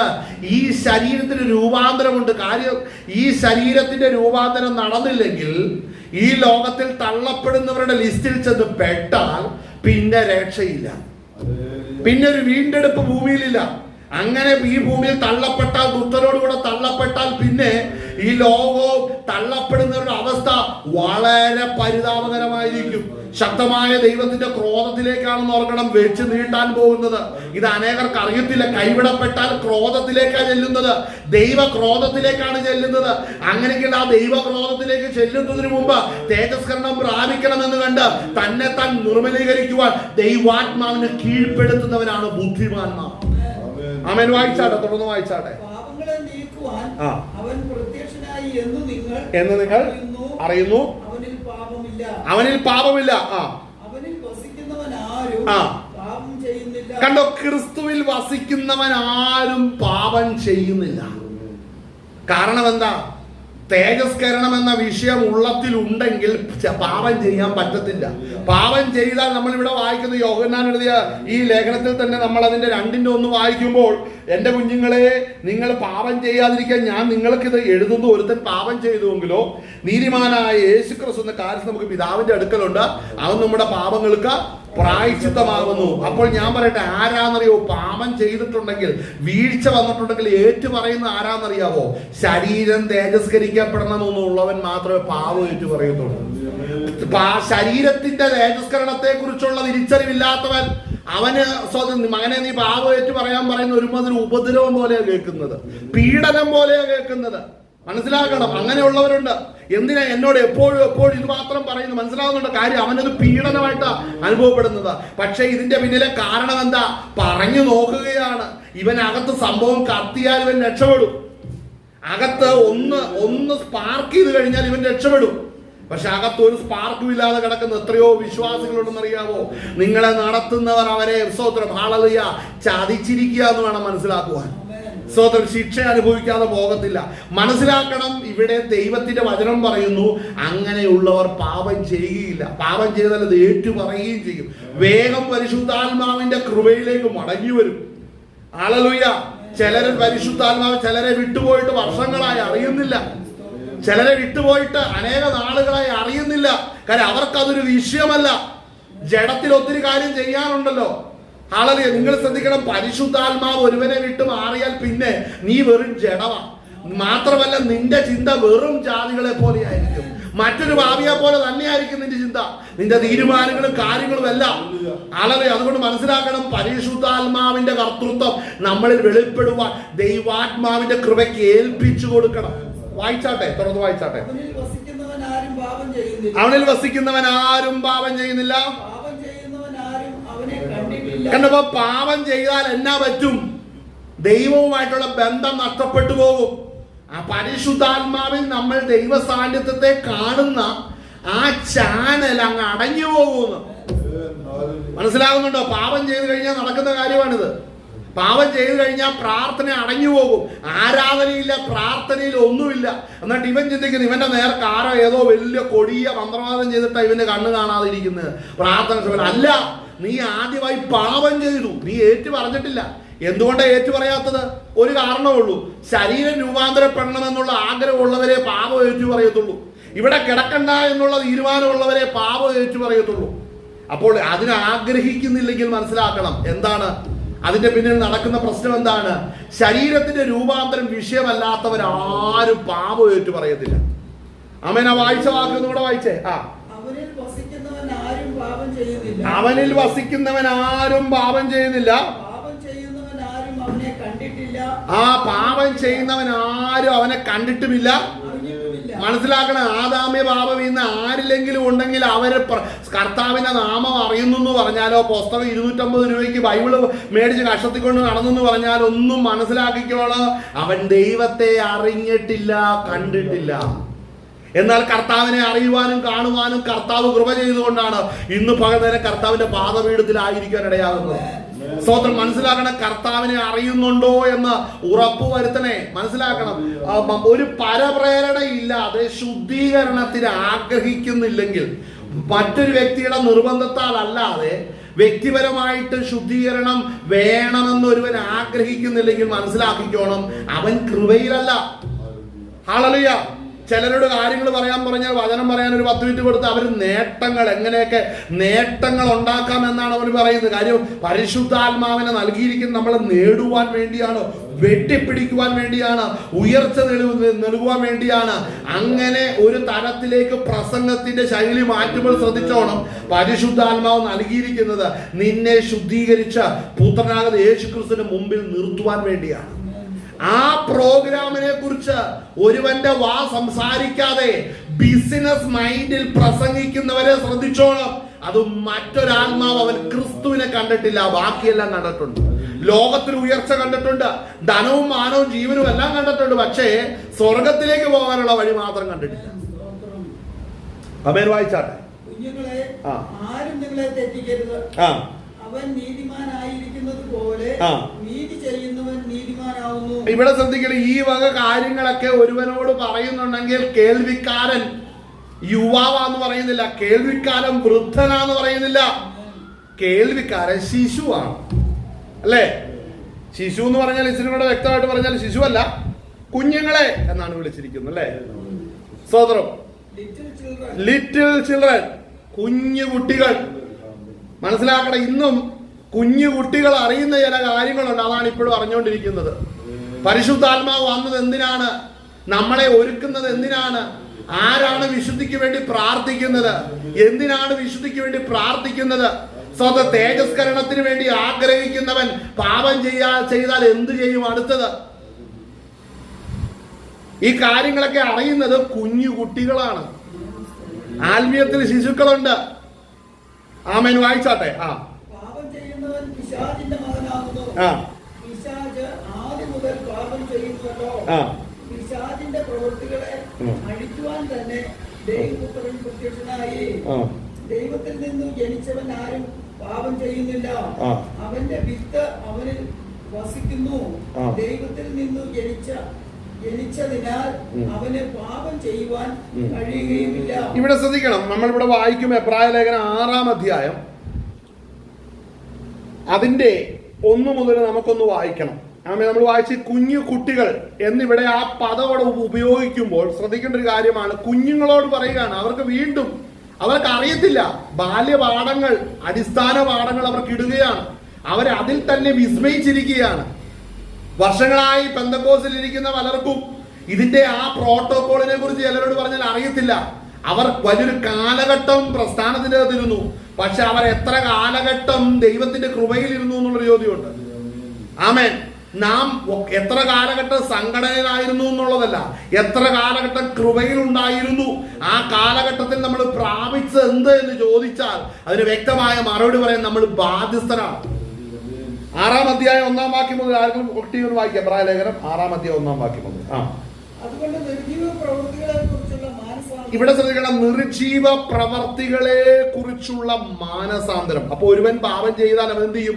അവൻ ഏറ്റു പറയണം. അവരുടെ തേജസ്കരണത്തിനായിട്ട് കണ്ടിട്ടുള്ളവരാണ് ഏറ്റു പറയുന്നത് എന്ന് പറയും. അപ്പോൾ തേജസ്കരണം, വീണ്ടെടുപ്പ് എന്നുള്ള കാര്യങ്ങളെ കുറിച്ച് പറയുമ്പോൾ മനസ്സിലാക്കണം, ഇതെല്ലാം ബാല്യപാഠങ്ങളാണ്, ബാലപാഠങ്ങളാണ്. അതുകൊണ്ട് നിർജീവ പ്രവർത്തികളെ കുറിച്ചുള്ള മാനസാന്തരം. അടുത്തത് ദൈവത്തിങ്കലെ വിശ്വാസം, ഉപദേശം, കൈവയ്പ്, മരിച്ചവരുടെ പുനരുത്ഥാനം. കണ്ടോ, ഇതൊക്കെയാണ് മരിച്ചവരുടെ പുനരുത്ഥാനത്തെ കുറിച്ചാണ് പറയുന്നത്. രൂപാന്തരം പ്രാപിക്കുക, മരിച്ചവരെ കുറിച്ചുള്ള മരിച്ചവരുടെ പുനരുത്ഥാനം. അടുത്തത് എന്നിങ്ങനെയുള്ള അടിസ്ഥാനം വിടാതെ നാം ക്രിസ്തുവിനെ കുറിച്ചുള്ള ആദ്യ വചനം. ഇവിടെ ശ്രദ്ധിക്കണം, ആദ്യ വചനം. ആമേൻ. അവിടെ വായിക്കുന്നതിന് ആദ്യ വചനം വിട്ട് പരിജ്ഞാനപൂർത്തി പ്രാപിക്കുവാൻ ശ്രമിക്കണം. പരിശുദ്ധാത്മാവിനാൽ ലഭിക്കുന്ന പരിജ്ഞാനപൂർത്തി. ആദ്യ വചനം വിട്ട് പരിജ്ഞാനപൂർത്തി പ്രാപിക്കുവാൻ ശ്രമിക്കുക. അടുത്തത് ഇതേ ദൈവം അനുവദിക്കണം. ദൈവം അനുവദിക്കണം. ദൈവം അനുവദിക്കണം എന്ന് പറഞ്ഞാൽ ദൈവം തന്റെ ആത്മാവാകുന്ന പരിശുദ്ധാത്മാവിനെ നമുക്ക് കാര്യസ്ഥനായി നൽകിയിട്ടുണ്ടെങ്കിൽ പരിശുദ്ധാത്മാവ് ഇന്ന് നമ്മുടെ ജീവിതത്തിൽ എവിടെ നിൽക്കുന്നു എന്ന് അറിവില്ലാതിരിക്കുന്നവരെ സംബന്ധിച്ച് വല്ല അനുവാദം കിട്ടുവോ? വല്ല അനുവാദം കിട്ടുവോ?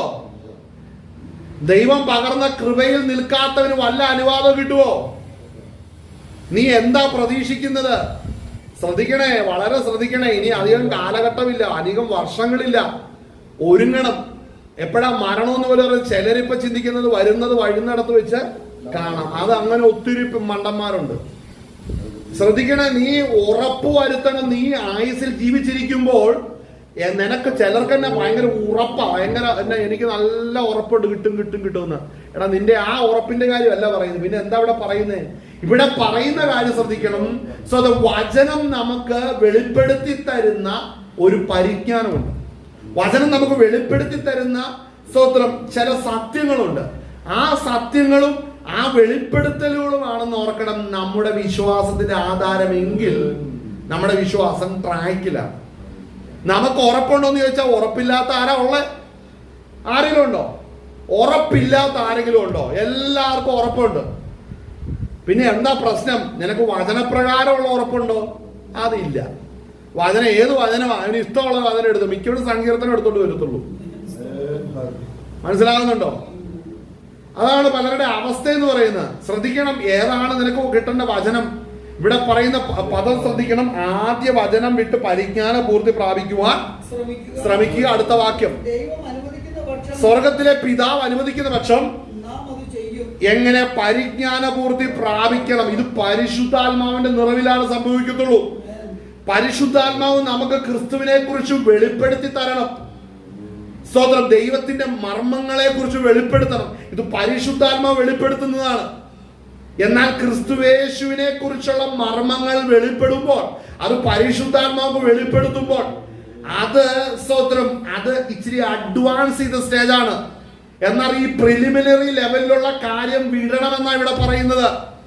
വീണ്ടും സ്നാനങ്ങളെ കുറിച്ച്, മാനസാന്തരങ്ങളെ കുറിച്ച്, അവരുടെ ശരീരത്തിന്റെ പുനരുദ്ധാനത്തെ കുറിച്ചുള്ള കാര്യങ്ങൾ ഇതെല്ലാം വിട്ടിട്ട് ക്രിസ്തുവേശു നമ്മൾ എന്ത് ചെയ്യണം?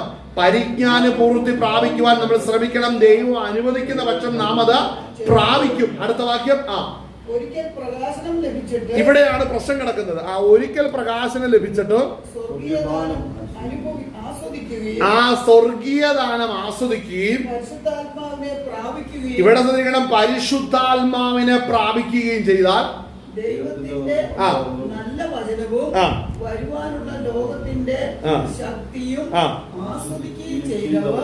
അപ്പോൾ ഒരു കാര്യം മനസ്സിലാക്കണം, പരിശുദ്ധാത്മാവ് ഉണ്ടെങ്കിലേ ഈ കാര്യം നടക്കത്തുള്ളൂ. ചിലര് പരിശുദ്ധാത്മാവിന്റെ സഹവാസം വിട്ടിട്ട് വേറെ വഴിക്ക് പോകുന്നവരുണ്ട്, ഒത്തിരി പേരുണ്ട്. അവരെവിടുന്നാ പോയി ജാമ്യം എടുക്കുന്നതെന്ന് അറിയോ? ശ്രദ്ധിച്ചേ, ചിലർക്ക് മനുഷ്യർ അംഗീകരിക്കണം കേട്ടോ, നീ പ്രാർത്ഥനക്കാരനാ, എന്ത് ഗുണം, നല്ല പ്രസംഗകനാണെന്ന് 10 പേര് പറഞ്ഞു, എന്നതാണേ ഗുണം? നീ ആരുടെ അംഗീകാരത്തിനാ ജീവിക്കുന്നേ? നീ ആരുടെ അനുവാദത്തിനാ ജീവിക്കുന്നത്? ചിലർക്ക് മനുഷ്യരുടെ അംഗീകാരം മാത്രം മതി. അവർക്കുടെ മുമ്പിൽ പ്രകടനങ്ങളും സ്തോത്രം, അവരുടെ മുമ്പിൽ കാണുന്ന പ്രകസനങ്ങളെല്ലാം ഇതാ വെറുതും ഫേക്കാണ് പലതും. ശ്രദ്ധിക്കണം, പരിശുദ്ധാത്മാവ് വന്നാൽ മാത്രമാണ് ഈ പറയപ്പെടുന്ന കാര്യങ്ങൾ നടക്കത്തുള്ളൂ. അപ്പോൾ പരിശുദ്ധാത്മാവിന്റെ സഹായമില്ലാതെയും മേൽ പറഞ്ഞ കാര്യങ്ങളൊക്കെ നടക്കും. പക്ഷേ ക്രിസ്തുവിനെ വെളിപ്പെടുത്തണമെന്നുണ്ടെങ്കിൽ നമ്മളിവിടെ വായിച്ചതുപോലെ ഒരിക്കൽ പ്രകാശനം ലഭിക്കുകയും സ്വർഗീയദാനം ആസ്വദിക്കുകയും പരിശുദ്ധാത്മാവിനെ പ്രാപിക്കുകയും. അപ്പോൾ പരിശുദ്ധാത്മാവിനെ പ്രാപിക്കുക നിസാര കാര്യമല്ല. ദൈവാത്മാവിന് ഇഷ്ടമുള്ള കാര്യങ്ങൾ പറയുവാൻ എൻ്റെ നാവിനെ ഞാൻ വിട്ടുകൊടുക്കണം. പരിശുദ്ധാത്മാവ് നടക്കുന്ന വഴിയിൽ നടക്കാൻ എൻ്റെ കാലുകളെ വിട്ടുകൊടുക്കണം. പരിശുദ്ധാത്മാവിന്റെ പ്രവർത്തികൾ ചെയ്യുവാൻ എൻ്റെ കരങ്ങൾ വിട്ടുകൊടുക്കണം. അവന്റെ ആലോചന ഗ്രഹിക്കുവാൻ എൻ്റെ മനസ്സ് വിട്ടുകൊടുക്കണം. അവന്റെ പ്രവർത്തികൾ ഞാൻ പൂർണ്ണതോതിൽ ചെയ്യുവാൻ എൻ്റെ ബുദ്ധിമണ്ഡലവും ചിന്താമണ്ഡലവും വിട്ടുകൊടുക്കണം. നീ നിന്റെ വഴികളിലെല്ലാം പിടിച്ചു വെച്ചിട്ട് നീ എന്നാ ചെയ്യുന്ന പറയുന്നത്? പരിശുദ്ധാത്മാവിന്റെ മുമ്പിൽ നീ നിന്നെ തന്നെ പൂർണ്ണമായി വിട്ടുകൊടുക്കുന്നവനായി തീരണം. അപ്പോൾ പരിശുദ്ധാത്മാവിന്റെ കൃപ പ്രാപിക്കാതെ ഒന്നും നടക്കത്തില്ല. അവിടെ ഒരിക്കൽ പ്രകാശനം ലഭിച്ചിട്ട് സ്വർഗീയദാനം ആസ്വദിക്കുകയും പരിശുദ്ധാത്മാവിനെ പ്രാപിക്കുകയും ദൈവത്തിന്റെ നല്ല വചനവും വരുവാനുള്ള ലോകത്തിന്റെ ശക്തിയും ആസ്വദിക്കുകയും ചെയ്യും. അപ്പോൾ ഒരു കാര്യമുണ്ട്, പരിശുദ്ധാത്മാവ് വന്നാൽ ഈ 2 കാര്യം സ്തോത്രം പൂർണ്ണമായി നടക്കും. ഏതൊക്കെയാണ്? ഒന്ന്, ദൈവത്തിന്റെ നല്ല വചനം. ഈ വചനം വെളിപ്പെടുത്തണമെന്നുണ്ടെങ്കിൽ പരിശുദ്ധാത്മാവ് ഉണ്ടെങ്കിലേ കഴിയത്തുള്ളൂ. ഈ വചനം വെളിപ്പെടാത്ത ഇടങ്ങൾ ശ്രദ്ധിച്ചോണം കേട്ടോ. മറ്റു പലതിനു വേണ്ടിയും കൂടുന്ന രംഗവേദികളെല്ലാം പരിശുദ്ധാത്മാവിന്റെ പ്രവർത്തിക്ക് കീഴ്പ്പെടുന്നില്ല. പരിശുദ്ധാത്മാവ് ഉണ്ടെങ്കിൽ നല്ല വചനം വെളിപ്പെടും. നല്ല വചനം വെളിപ്പെടാത്ത കൂട്ടായ്മകൾ കാണപ്പെടുന്ന രോഗസൗഖ്യത്തിനും മറ്റു കാര്യങ്ങൾക്കും വേണ്ടി നിന്ന് തുള്ളലും ചാട്ടവും നിൽക്കുന്നത് ശ്രദ്ധിക്കണം. അത് പരിശുദ്ധാത്മാവല്ലേ? അല്ല, പരിശുദ്ധാത്മാവല്ല. പരിശുദ്ധാത്മാവാണെങ്കിൽ നല്ല വചനം വെളിപ്പെടും. അവന് ഇഷ്ടമുള്ള പറയുന്നതല്ല നല്ല വചനം. പരിശുദ്ധാത്മാവ് സ്വർഗത്തിനും ഭൂമിക്കും നാഥനാകുന്ന ക്രിസ്തുവിന് മഹത്വം കൊടുക്കുന്ന കാര്യങ്ങൾ വെളിപ്പെടും. ദൈവസഭയെ ദൈവം രക്ഷിച്ച് വീണ്ടെടുത്ത് കൊണ്ടുവന്നിരിക്കുക. ദൈവസഭയ്ക്ക് മഹത്വം വരുന്നതിൽ കാര്യം ഇടപെടും. മനസ്സിലാക്കണം കേട്ടോ. കള്ളത്തരവും വഞ്ചനവും പ്രവർത്തിച്ച സകല മനുഷ്യരെയും കളിപ്പിച്ചു പോകുന്നവനൊക്കെ പിടികിട്ടുന്ന ഒരു ദിവസമുണ്ട്. ആമേൻ. പിടി വീഴുന്ന ദിവസം മനസ്സിലാക്കണം. നീ എങ്ങനെ ചാവൂന്നറിയാവോ? സ്വന്തം മഹോദരവത്തിൽ നീ നശിക്കുമ്പോൾ, ശരീര രൂപാന്തരം പ്രാപിക്കാതെ മറ്റു പാപികളോടുകൂടെ നീയും ദുർവ്രണം പിടിച്ച് കിടക്കുമ്പോൾ, മറ്റുള്ളവന്റെ കൂടെ നീ തകർന്നു കിടക്കുമ്പോൾ മനസ്സിലാക്കിക്കോണം, നീ കൈവിടപ്പെട്ടവനായിരുന്നു. ഹല്ലേലൂയ. അപ്പോൾ അനേക വഞ്ചകന്മാർക്ക് വരുന്ന ശിക്ഷ വളരെ കഠിനമായിരിക്കും.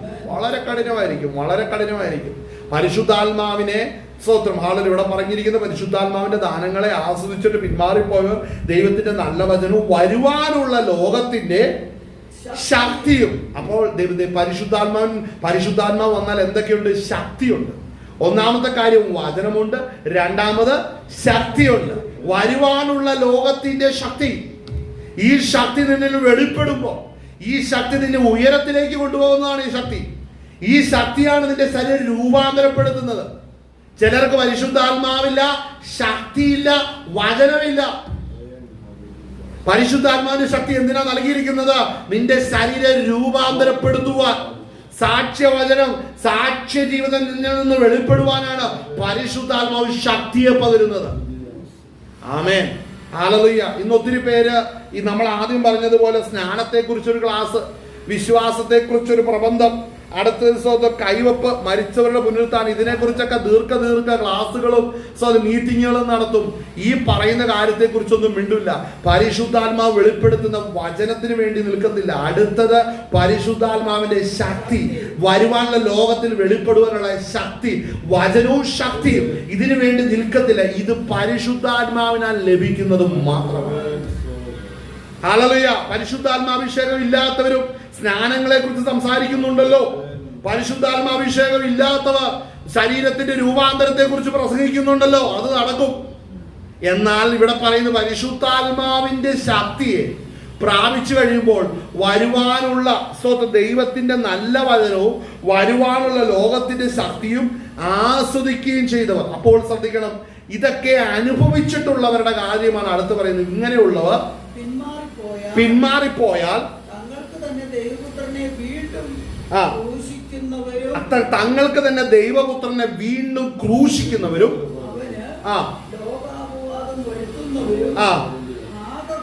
ആകൊണ്ട്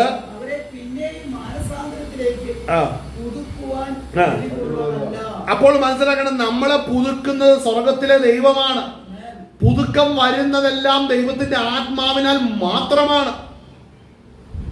മറ്റൊന്നിനും നമ്മളെ പുതുക്കുവാൻ കഴിയത്തില്ല. നമ്മളെ പുതുക്കുവാൻ പരിശുദ്ധാത്മാവിന് മാത്രമേ കഴിയത്തുള്ളൂ. അപ്പോൾ പിന്മാറിപ്പോയവർ രണ്ട് കാര്യം നടക്കും പിന്മാറ്റക്കാരുടെ ജീവിതത്തിൽ. എന്തൊക്കെയാണ്? ഒന്ന്, ദൈവപുത്രനെ വീണ്ടും ക്രൂശിക്കുന്നു. അടുത്തത്, അവന് ലോക അപവാദം വരുത്തുകയും ചെയ്തത് കൊണ്ടാൽ അവരെ പിന്നെ മാനസാന്തരത്തിലേക്ക് കൊണ്ടുവരാൻ പറ്റത്തില്ല. അപ്പോൾ പിന്മാറ്റക്കാർക്ക് വരുന്ന രണ്ട് പ്രധാനപ്പെട്ട കാര്യമാണ്. അവർ ദൈവപുത്രനെ വീണ്ടും ക്രൂശിക്കുകയാണ്. കാരണം എന്നാ? ദൈവപുത്രന്റെ ക്രൂശീകരണത്താലാണ് ഇവന് പാപമോചനം വന്നത്. ആ പാപമോചനവും തിരിച്ചറിവും വീണ്ടും ജനനവും വന്നെങ്കിൽ ദൈവാത്മാവിന് കീഴ്പ്പെട്ട് അവന്റെ ശരീരത്തിന്റെ രൂപാന്തരത്തിന് വേണ്ടി കാത്തിരിക്കേണ്ട ഇവൻ പിന്മാറിപ്പോയി. പിന്മാറിയപ്പോൾ അവനെ ശുദ്ധീകരിക്കേണ്ടതിന് ക്രൂശിക്കപ്പെട്ട പുത്രനാകുന്ന യേശു ക്രിസ്തുവിനെ ഇവന്റെ പിന്മാറ്റം കൊണ്ട് വീണ്ടും ദൈവപുത്രനെ ക്രൂശിക്കുകയാണ്. ദൈവപുത്രനെ വീണ്ടും ക്രൂശിക്കുകയാണ്. അടുത്തത് വീണ്ടും ക്രൂശിക്കുന്നു. അടുത്ത കാര്യം കേൾക്കണം. അപ്പോൾ ഇങ്ങനെയുള്ളവർ ക്രിസ്തുവിന് എന്ത് സംഭവിക്കുന്നു? കർത്താവിന്റെ മുമ്പിൽ, അനേകരുടെ മുമ്പിൽ ലോക അപവാദം വരുത്തുകയാണ് ചെയ്യുന്നത്. അപ്പൊ ലോക അപവാദം വരുത്തിയവനൊന്നും പിന്നെ അവന് മാനസാന്തരം വരത്തില്ല. മാനസാന്തരം പരിശുദ്ധാത്മാവ് കൊടുക്കുന്നതാണ്. പരിശുദ്ധാത്മാവ് കൊടുക്കുന്നില്ലെങ്കിൽ ശ്രദ്ധിച്ചു കേൾക്കണം. നമ്മൾ വായിച്ച യോഹന്നാൻ എഴുതിയ ലേഖനത്തിൽ നമ്മൾ വായിച്ചത്, നമ്മളിവിടെ വായിച്ചത് തന്നെ, ആരാണ് തങ്ങളെ തന്നെ ശുദ്ധീകരിക്കുന്നത്? ഹല്ലേലൂയ, സ്തോത്രം, ഹല്ലേലൂയ, സ്തോത്രം, സ്തോത്രം. അവനിൽ ഈ പ്രത്യാശയുള്ളവനല്ല. രണ്ടാം ഭാഗം, പ്രിയമുള്ളവരെ, ഈ നാം ഇപ്പോൾ ദൈവമക്കളാകുന്നു, നാം ഇന്നതാകും, ഇതുവരെ പ്രത്യക്ഷമായില്ല. അവൻ പ്രത്യക്ഷനാകുമ്പോൾ നാം അവനെ കാണുന്നതാകൊണ്ട് കണ്ടോ, കർത്താവിന്റെ മുമ്പിൽ നാം വെളിപ്പെടുമ്പോൾ തേജോമയനാകുന്ന ദൈവപുത്രനെ നമ്മൾ കാണുമ്പോൾ നാം അതേ തേജസ് പ്രാപിച്ച് നാമും ക്രിസ്തുവിനോട് കൂടെ ചേരും. ഈ പ്രത്യാശ ഉള്ളവർ മാത്രമേ അടുത്ത വാക്യം പറയുന്ന ഒരു കാര്യം നടക്കത്തുള്ളൂ. അടുത്ത വാക്യത്തിൽ എന്നാ പറയുന്നത്? അവനിൽ ഈ പ്രത്യാശയുള്ളവനെല്ലാം യേശു ക്രിസ്തു നിർമ്മലനായിരിക്കുന്നത് പോലെ തങ്ങളെ തന്നെ നിർമ്മലീകരിക്കുന്നു. അതായത് യേശു ക്രിസ്തുവിന്റെ പ്രത്യക്ഷതയിൽ ഞാൻ പുത്രനാകുന്ന യേശു ക്രിസ്തുവിന്റെ പൊന്നുമുഖം കാണുമ്പോൾ തേജോമയനാകുന്ന ക്രിസ്തുവിനോട് അനുരൂപപ്പെട്ട് എന്റെ ശരീരം രൂപാന്തരം പ്രാപിച്ച് അവരോട് കൂടെ ചേരണം. അതുകൊണ്ട് പാപം ചെയ്യരുത്, അതുകൊണ്ട് പിന്മാറരുത്, അതുകൊണ്ട് ഞാൻ സ്വന്തം പാപത്തിന്റെ വഴിയിൽ പോകരുത് എന്നുള്ള തീരുമാനം ആർക്കാ ഉണ്ടാകുന്നത്? ആത്മാവിനെ അനുസരിച്ച് നടക്കുന്നവർക്ക് മാത്രമേ ഉണ്ടാകത്തുള്ളൂ. കാര്യം അവന്റെ സന്നിധിയിൽ, ക്രിസ്തുവിന്റെ സന്നിധിയിൽ ഞാൻ എത്തുന്നതിന് മുന്നോടിയായി എന്റെ ജീവിതത്തിൽ നൽകിയിരിക്കുന്ന പരിശുദ്ധാത്മാവെന്ന കാര്യസ്ഥനെ ഞാൻ അനുസരിച്ച് ജീവിച്ചാൽ മാത്രമാണ് കാര്യസ്ഥൻ എന്നെ രൂപാന്തരപ്പെടുത്തി അവന്റെ രാജ്യത്തിൽ എത്തിക്കത്തുള്ളൂ. അപ്പോൾ വരുവാനുള്ള ലോകത്തിന്റെ ശക്തിയും സ്തോത്രം ഇവിടെ വെളിപ്പെടുന്ന രണ്ട് പ്രധാനപ്പെട്ട കാര്യമാണ്. ദൈവത്തിന്റെ നല്ല വചനവും വരുവാനുള്ള ലോകത്തിന്റെ ശക്തിയും ആസ്വദിക്കുകയും ചെയ്തവർ പിന്മാറിപ്പോയാൽ ദൈവപുത്രനെ വീണ്ടും ക്രൂശിക്കുന്നു. അപ്പോൾ മനസ്സിലാക്കണം, ആരാണ് പിന്മാറിപ്പോകുന്നത്? ശരീരത്തിന്റെ രൂപാന്തരം വേണ്ട എന്ന് ആഗ്രഹിച്ച് അവന് ബോധിച്ച വഴിയിൽ തിരിയുന്നവർ മാത്രമാണ് പാപം ചെയ്യുന്നുള്ളൂ. അവരാണ് സ്തോത്രം പാപത്തിലേക്ക് വീണു പോകുന്നുള്ളൂ. അവരാണ് പിന്മാറ്റക്കാർ. ആമേൻ. അതുകൊണ്ട് സ്തോത്രം അവിടെ നമ്മൾ ശ്രദ്ധിക്കേണ്ട ഒരു കാര്യം, നമ്മൾ അതിന്റെ 4-ാം അധ്യായം, യോഹന്നാൻ എഴുതിയ 1-ാം ലേഖനം അതിന്റെ 4-ാം അധ്യായം സ്തോത്രം ഹല്ലേലൂയ അതിന്റെ 3, 4, 5 വാക്യം ഒന്ന് വായിച്ചാട്ടെ. യേശുവിനെ സ്വീകരിക്കാത്ത യാതൊരു ആത്മാവും ദൈവത്തിൽ നിന്നുള്ളതല്ല. അത് എതിർ ക്രിസ്തുവിന്റെ ആത്മാവ് തന്നെ. അത് വരുമെന്ന് നിങ്ങൾ കേട്ടിട്ടുണ്ടല്ലോ. അടുത്ത വാക്യം, അത് ഇപ്പോൾ തന്നെ ലോകത്തിലുണ്ട്. എതിർ ക്രിസ്തുവിന്റെ ആത്മാവ്. അടുത്തത്, നിങ്ങൾ ദൈവത്തിൽ നിന്നുള്ളവരാകുന്നു. അപ്പൊ ശ്രദ്ധിക്കണം, നാം ദൈവത്തിൽ നിന്നുള്ളതാണെന്ന് ഉറപ്പുവരുത്തുന്നത് ദൈവത്തിന്റെ വചനം, ദൈവശക്തി, പരിശുദ്ധാത്മാവ്. അപ്പോൾ ദൈവവചനത്തിൽ നാം നിലനിൽക്കുന്നുവെങ്കിൽ നാം ക്രിസ്തു വെളിപ്പെടുമ്പോൾ നാം അവനോട് തുല്യമായി രൂപാന്തരം പ്രാപിക്കും. ഈ തിരിച്ചറിവുള്ളവർ തങ്ങളെ തന്നെ നിർമ്മലീകരിക്കും നമ്മൾ കണ്ടു. അങ്ങനെയെങ്കിൽ ഇവിടെ അടുത്ത് വായിക്കുന്നത്, കുഞ്ഞുങ്ങളെ നിങ്ങൾ ദൈവത്തിലുള്ളവർ ആകുന്നു. ദൈവത്തിൽ നിന്നുള്ളവർ ആകുന്നു. ആരെ ജയിച്ചിരിക്കുന്നു? തോറ്റവരെ ജയിച്ചിരിക്കുന്നു. ദൈവത്തിന്റെ വചന നിമിത്തം, ഉപദേശ നിമിത്തം, സത്യനിമിത്തം തോറ്റുപോയവരുണ്ട്. അവരെ നിങ്ങൾ ജയിച്ചിരിക്കുന്നു. അപ്പോൾ ക്രിസ്തീയ ജീവിതം എന്ന് പറഞ്ഞാൽ പുറത്ത് കിടക്കുന്ന ലോകരെ നമ്മൾ ജയിച്ചേക്കുക. എത്ര പേര് തിരിച്ചറിയുന്നുണ്ട്? പാപത്തിലിരിക്കുന്ന മനുഷ്യരോട് നമ്മൾ തുല്യരല്ല, അവർ തോറ്റുപോയവരാണ്. എന്നാൽ നാം കൃപയാൽ ജയിച്ചിരിക്കുന്നവരാണ്. നാം ദൈവത്തിൽ നിന്ന് ജനിച്ചവരാണ്. നാം ക്രിസ്തുവിൽ നമ്മൾ വീണ്ടുജനനം പ്രാപിച്ചത് നിമിത്തം നമ്മൾ ലോകത്തെ ജയിച്ചു. ശ്രദ്ധിക്കണം. അതുകൊണ്ട് ശ്രദ്ധിക്കണം, നമ്മളോട് സംസാരിക്കുന്നവൻ രക്ഷിക്കപ്പെടാത്തവനാണെങ്കിൽ അവന്റെ വാക്ക് കേട്ട് നിന്റെ അകത്തിരിക്കുന്ന തേജസ് കളയരുത്. ഇന്ന് സാത്താൻ അനേക വിശുദ്ധന്മാരുടെ ഹൃദയത്തിലെ ദൈവ തേജസ് കളയുവാൻ പാപികളുടെ വാക്ക് ശക്തമായിട്ട് ഉപയോഗിക്കുന്നുണ്ട്. അവന്റെ ചിന്താഗതി എടുത്തു കൊണ്ടുവന്നിട്ട് ദൈവസഭയ്ക്കകത്ത് കൊണ്ടുവച്ച് അവൻ അങ്ങനെ ഇങ്ങനെയൊക്കെ ചിന്തിക്കുന്നു. നീ എന്നാ പറയുന്നു ഇതിന്? അവൻ അങ്ങനെ ഇങ്ങനെ ചിന്തിക്കുന്നതിന് മുമ്പ് അവൻ ആദ്യം മാനസാന്തരപ്പെടട്ടെ. മനസ്സിലാണോ? പാപിയായിട്ട് ഇരിക്കാനല്ല. എന്നാണ് അവൻ സ്നാനപ്പെടുന്നത്, എന്നാണ് അവന്റെ പാപത്തെ ഉപേക്ഷിക്കുന്നത്, രക്ഷകനും കർത്താവുമാകുന്ന യേശു ക്രിസ്തുവിനെ എന്നാണ് അവൻ സ്വീകരിക്കുന്നത്. അതിനെക്കുറിച്ച് സംസാരിക്കാൻ സഭകൾ റെഡിയായ മതിയാകത്തുള്ളൂ. മനസ്സിലാക്കണം, അവരെ ജയിച്ചിരിക്കുന്നു. അത് നമ്മളും പറയണം, അവരെ ജയിച്ചിരിക്കുന്നു. ആമേൻ. വായിച്ചാട്ടെ. നമ്മളിലുള്ളവൻ തോറ്റുപോയവനേക്കാൾ പരിശുദ്ധാത്മാവ് വലിയവൻ തന്നെയാണ്. മനസ്സിലാക്കണം, തോറ്റുപോയവനിൽ ഇരിക്കുന്നവനല്ല, ജയിച്ചിരിക്കുന്ന നാം. എങ്ങനെ ജയിച്ചു? നാം നമുക്ക് വേണ്ടി മരണം ആസ്വദിച്ചവരിൽ നമ്മൾ ആശ്രയിച്ച് വിശ്വസിക്കുമ്പോൾ, അവനോട് നാം ചേർന്നിരിക്കുമ്പോൾ തന്നെ നാമും ജയിച്ചിരിക്കുകയാണ്. അത് സ്നാനം കാരണം, വചനം കാരണം, പരിശുദ്ധാത്മാവ് കാരണം. ഇത് 3 കാരണമാണ് നമ്മൾ ജയിച്ചിരിക്കുന്നത്. അതുകൊണ്ട് ലോകത്തിൽ തോറ്റുപോയവനേക്കാൾ നമ്മളിലുള്ളവൻ വലിയവൻ എന്ന് പറയണം. വായിച്ചാട്ടെ.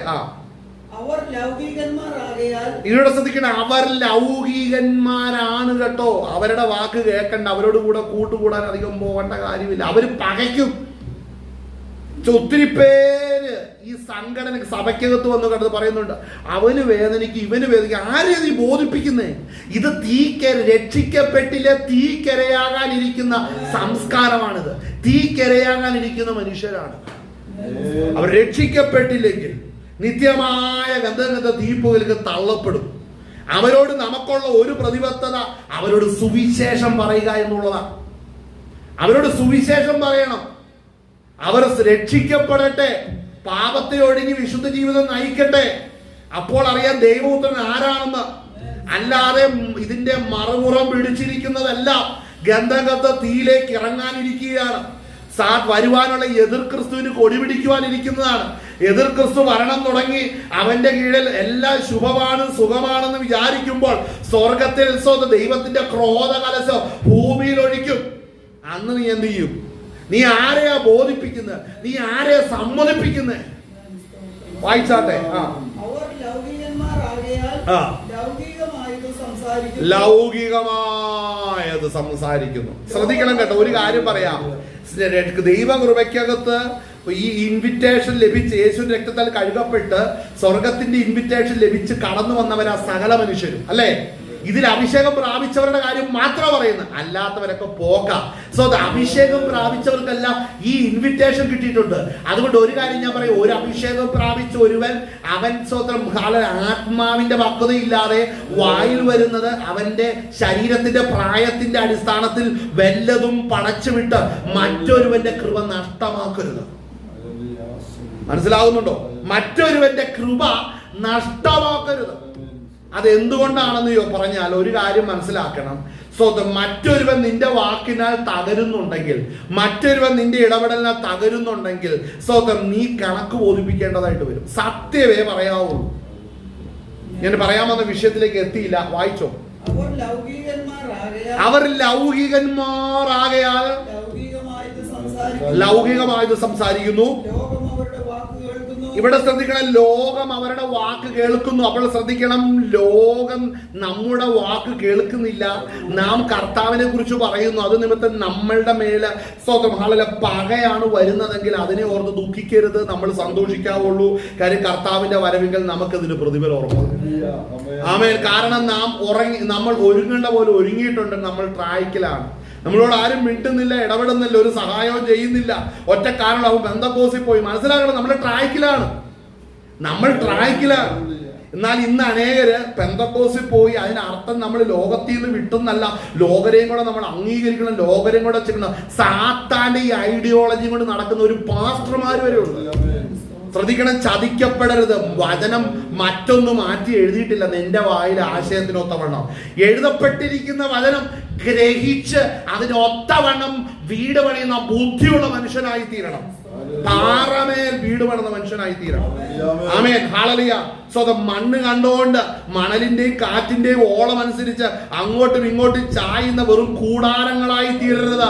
പാറമേൽ പണിയുന്ന വീടായി തീരട്ടെ. ഇന്ന് പകൽ നേരം വായിച്ചാട്ടെ. ഞങ്ങൾ ദൈവത്തിൽ നിന്നുള്ളവരാകുന്നു. കണ്ടോ, ആ പ്രാഗൽഭ്യം ശ്രദ്ധിക്കണം. കാര്യം ഈ ശരീര രൂപാന്തരം പ്രാപിക്കണം. അതിനായി ദൈവം നിന്റെ ആത്മാവിനെ എന്നിൽ പകർന്നിട്ടുണ്ട്.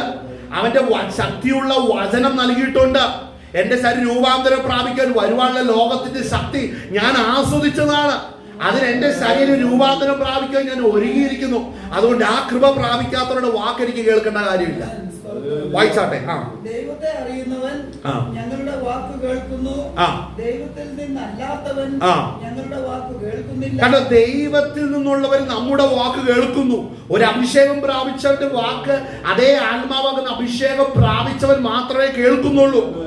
അല്ലാത്തവർ പറയുന്നു കേട്ടോ, സഭയ്ക്കകത്ത് അഭിഷേകം ഇല്ലാത്തവരുടെ എണ്ണം കൂടുതലാണെങ്കിൽ ആ സഭയ്ക്കകത്ത് അഭിഷേകം ഇല്ലാത്തവന്റെ പ്രസംഗത്തിന് ആ പ്രസക്തിയുള്ളൂ. ശ്രദ്ധിക്കണം, അഭിഷേകമില്ലാത്ത എണ്ണസംഖ്യ കൂടുതലുള്ള ഒരു സഭയ്ക്കകത്ത് അഭിഷേകമുള്ളവന്റെ വാക്ക് എപ്പോഴും കല്ലുകടിയായിരിക്കും. കാരണം എന്താണ്? അഭിഷേകമില്ലാത്തവരുടെ എണ്ണം കൂടുതലാവുകൊണ്ട് അവരുടെ തീരുമാനങ്ങളെല്ലാം ദൈവാത്മാവിന് എതിര് തന്നെയായിരിക്കും. അപ്പോൾ ആ പദം വളരെ ശ്രദ്ധിക്കേണ്ട ഒരു പദമാണ്. നമ്മുടെ വാക്ക് ആരാ കേൾക്കാത്തത്? ആരാണ് നമ്മുടെ വാക്ക് കേൾക്കുന്നത്? ഹല്ലേലൂയ. അതുകൊണ്ട് ശ്രദ്ധിക്കണം, കർത്താവിന്റെ വരവിനായിട്ട് കർത്താവ് നമ്മൾ ഒരുക്കുകയാണ്. നമ്മുടെ ശരീര രൂപാന്തരം പ്രാപിക്കണം.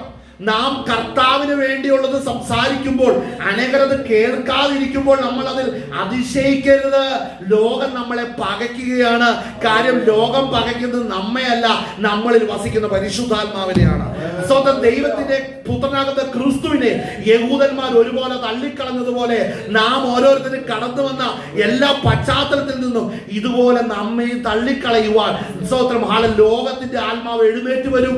പരിശുദ്ധാത്മാവിന്റെ കൃപയോടുകൂടെ കാൽവറിയിലേക്ക് നടക്കുവാൻ ഇന്ന് പകൽ നേരം കർത്താവ് നമ്മളെ ബലപ്പെടുത്തുമാറാകട്ടെ. അടുത്ത വാക്യം വായിച്ചു നിർത്താം. വായിച്ചാട്ടെ. ദൈവത്തെ അറിയുന്നവൻ. ഇവിടെ ശ്രദ്ധിക്കട്ടെ, ദൈവത്തെ അറിയുന്നവരാ ദൈവാത്മാവിൽ നിറഞ്ഞ നമ്മുടെ വാക്ക് കേൾക്കുകയുള്ളൂ. അഭിഷേകം പ്രാപിച്ച ഒരു ദൈവവൈദ്യന് മാത്രമാ നമ്മുടെ വാക്ക് കേൾക്കത്തുള്ളൂ. നമ്മുടെ വാക്കും നമ്മുടെ നാക്കും നമ്മളുടെ ക്രിയകളും ഒന്നും ലോകത്തെയോ ലോകത്തിന്റെ തലങ്ങളെ ഒന്നും ഉത്സാഹിപ്പിക്കുന്നതാകരുത്. വിശുദ്ധൻ തേജസ് പ്രാപിക്കുന്നതിന് ഉതകുന്നതും മാത്രമായിരിക്കണം. നമ്മുടെ ദർശനം തെറ്റിപ്പോകരുത്. നമ്മൾ വളരെ ഉറപ്പോടുകൂടി ആയിരിക്കണം. എന്റെ ശരീരത്തിന്റെ രൂപാന്തരത്തിന് തടസ്സമായി നിൽക്കുന്നത് എന്തെങ്കിലും എന്റെ ജീവിതത്തിലുണ്ടെങ്കിൽ അതിന്ന് മാറ്റിക്കളയുവാൻ ആഗ്രഹിക്കുന്നത് ഒരേ ഒരു കൂട്ടരേ ഉള്ളൂ. അവിടെ നമ്മൾ വായിച്ചത് സ്തോത്രം. അതുകൊണ്ട് ഈ പ്രത്യാശയുള്ളവനെല്ലാം അവൻ നിർമ്മലനായിരിക്കുന്നത് പോലെ തങ്ങളെ തന്നെ നിർമ്മലീകരിക്കുന്നു. അപ്പോൾ ആരാ ശുദ്ധീകരണത്തിനായിട്ട് ആഗ്രഹിക്കുന്നത്? ആരാണ്? സ്തോത്രം.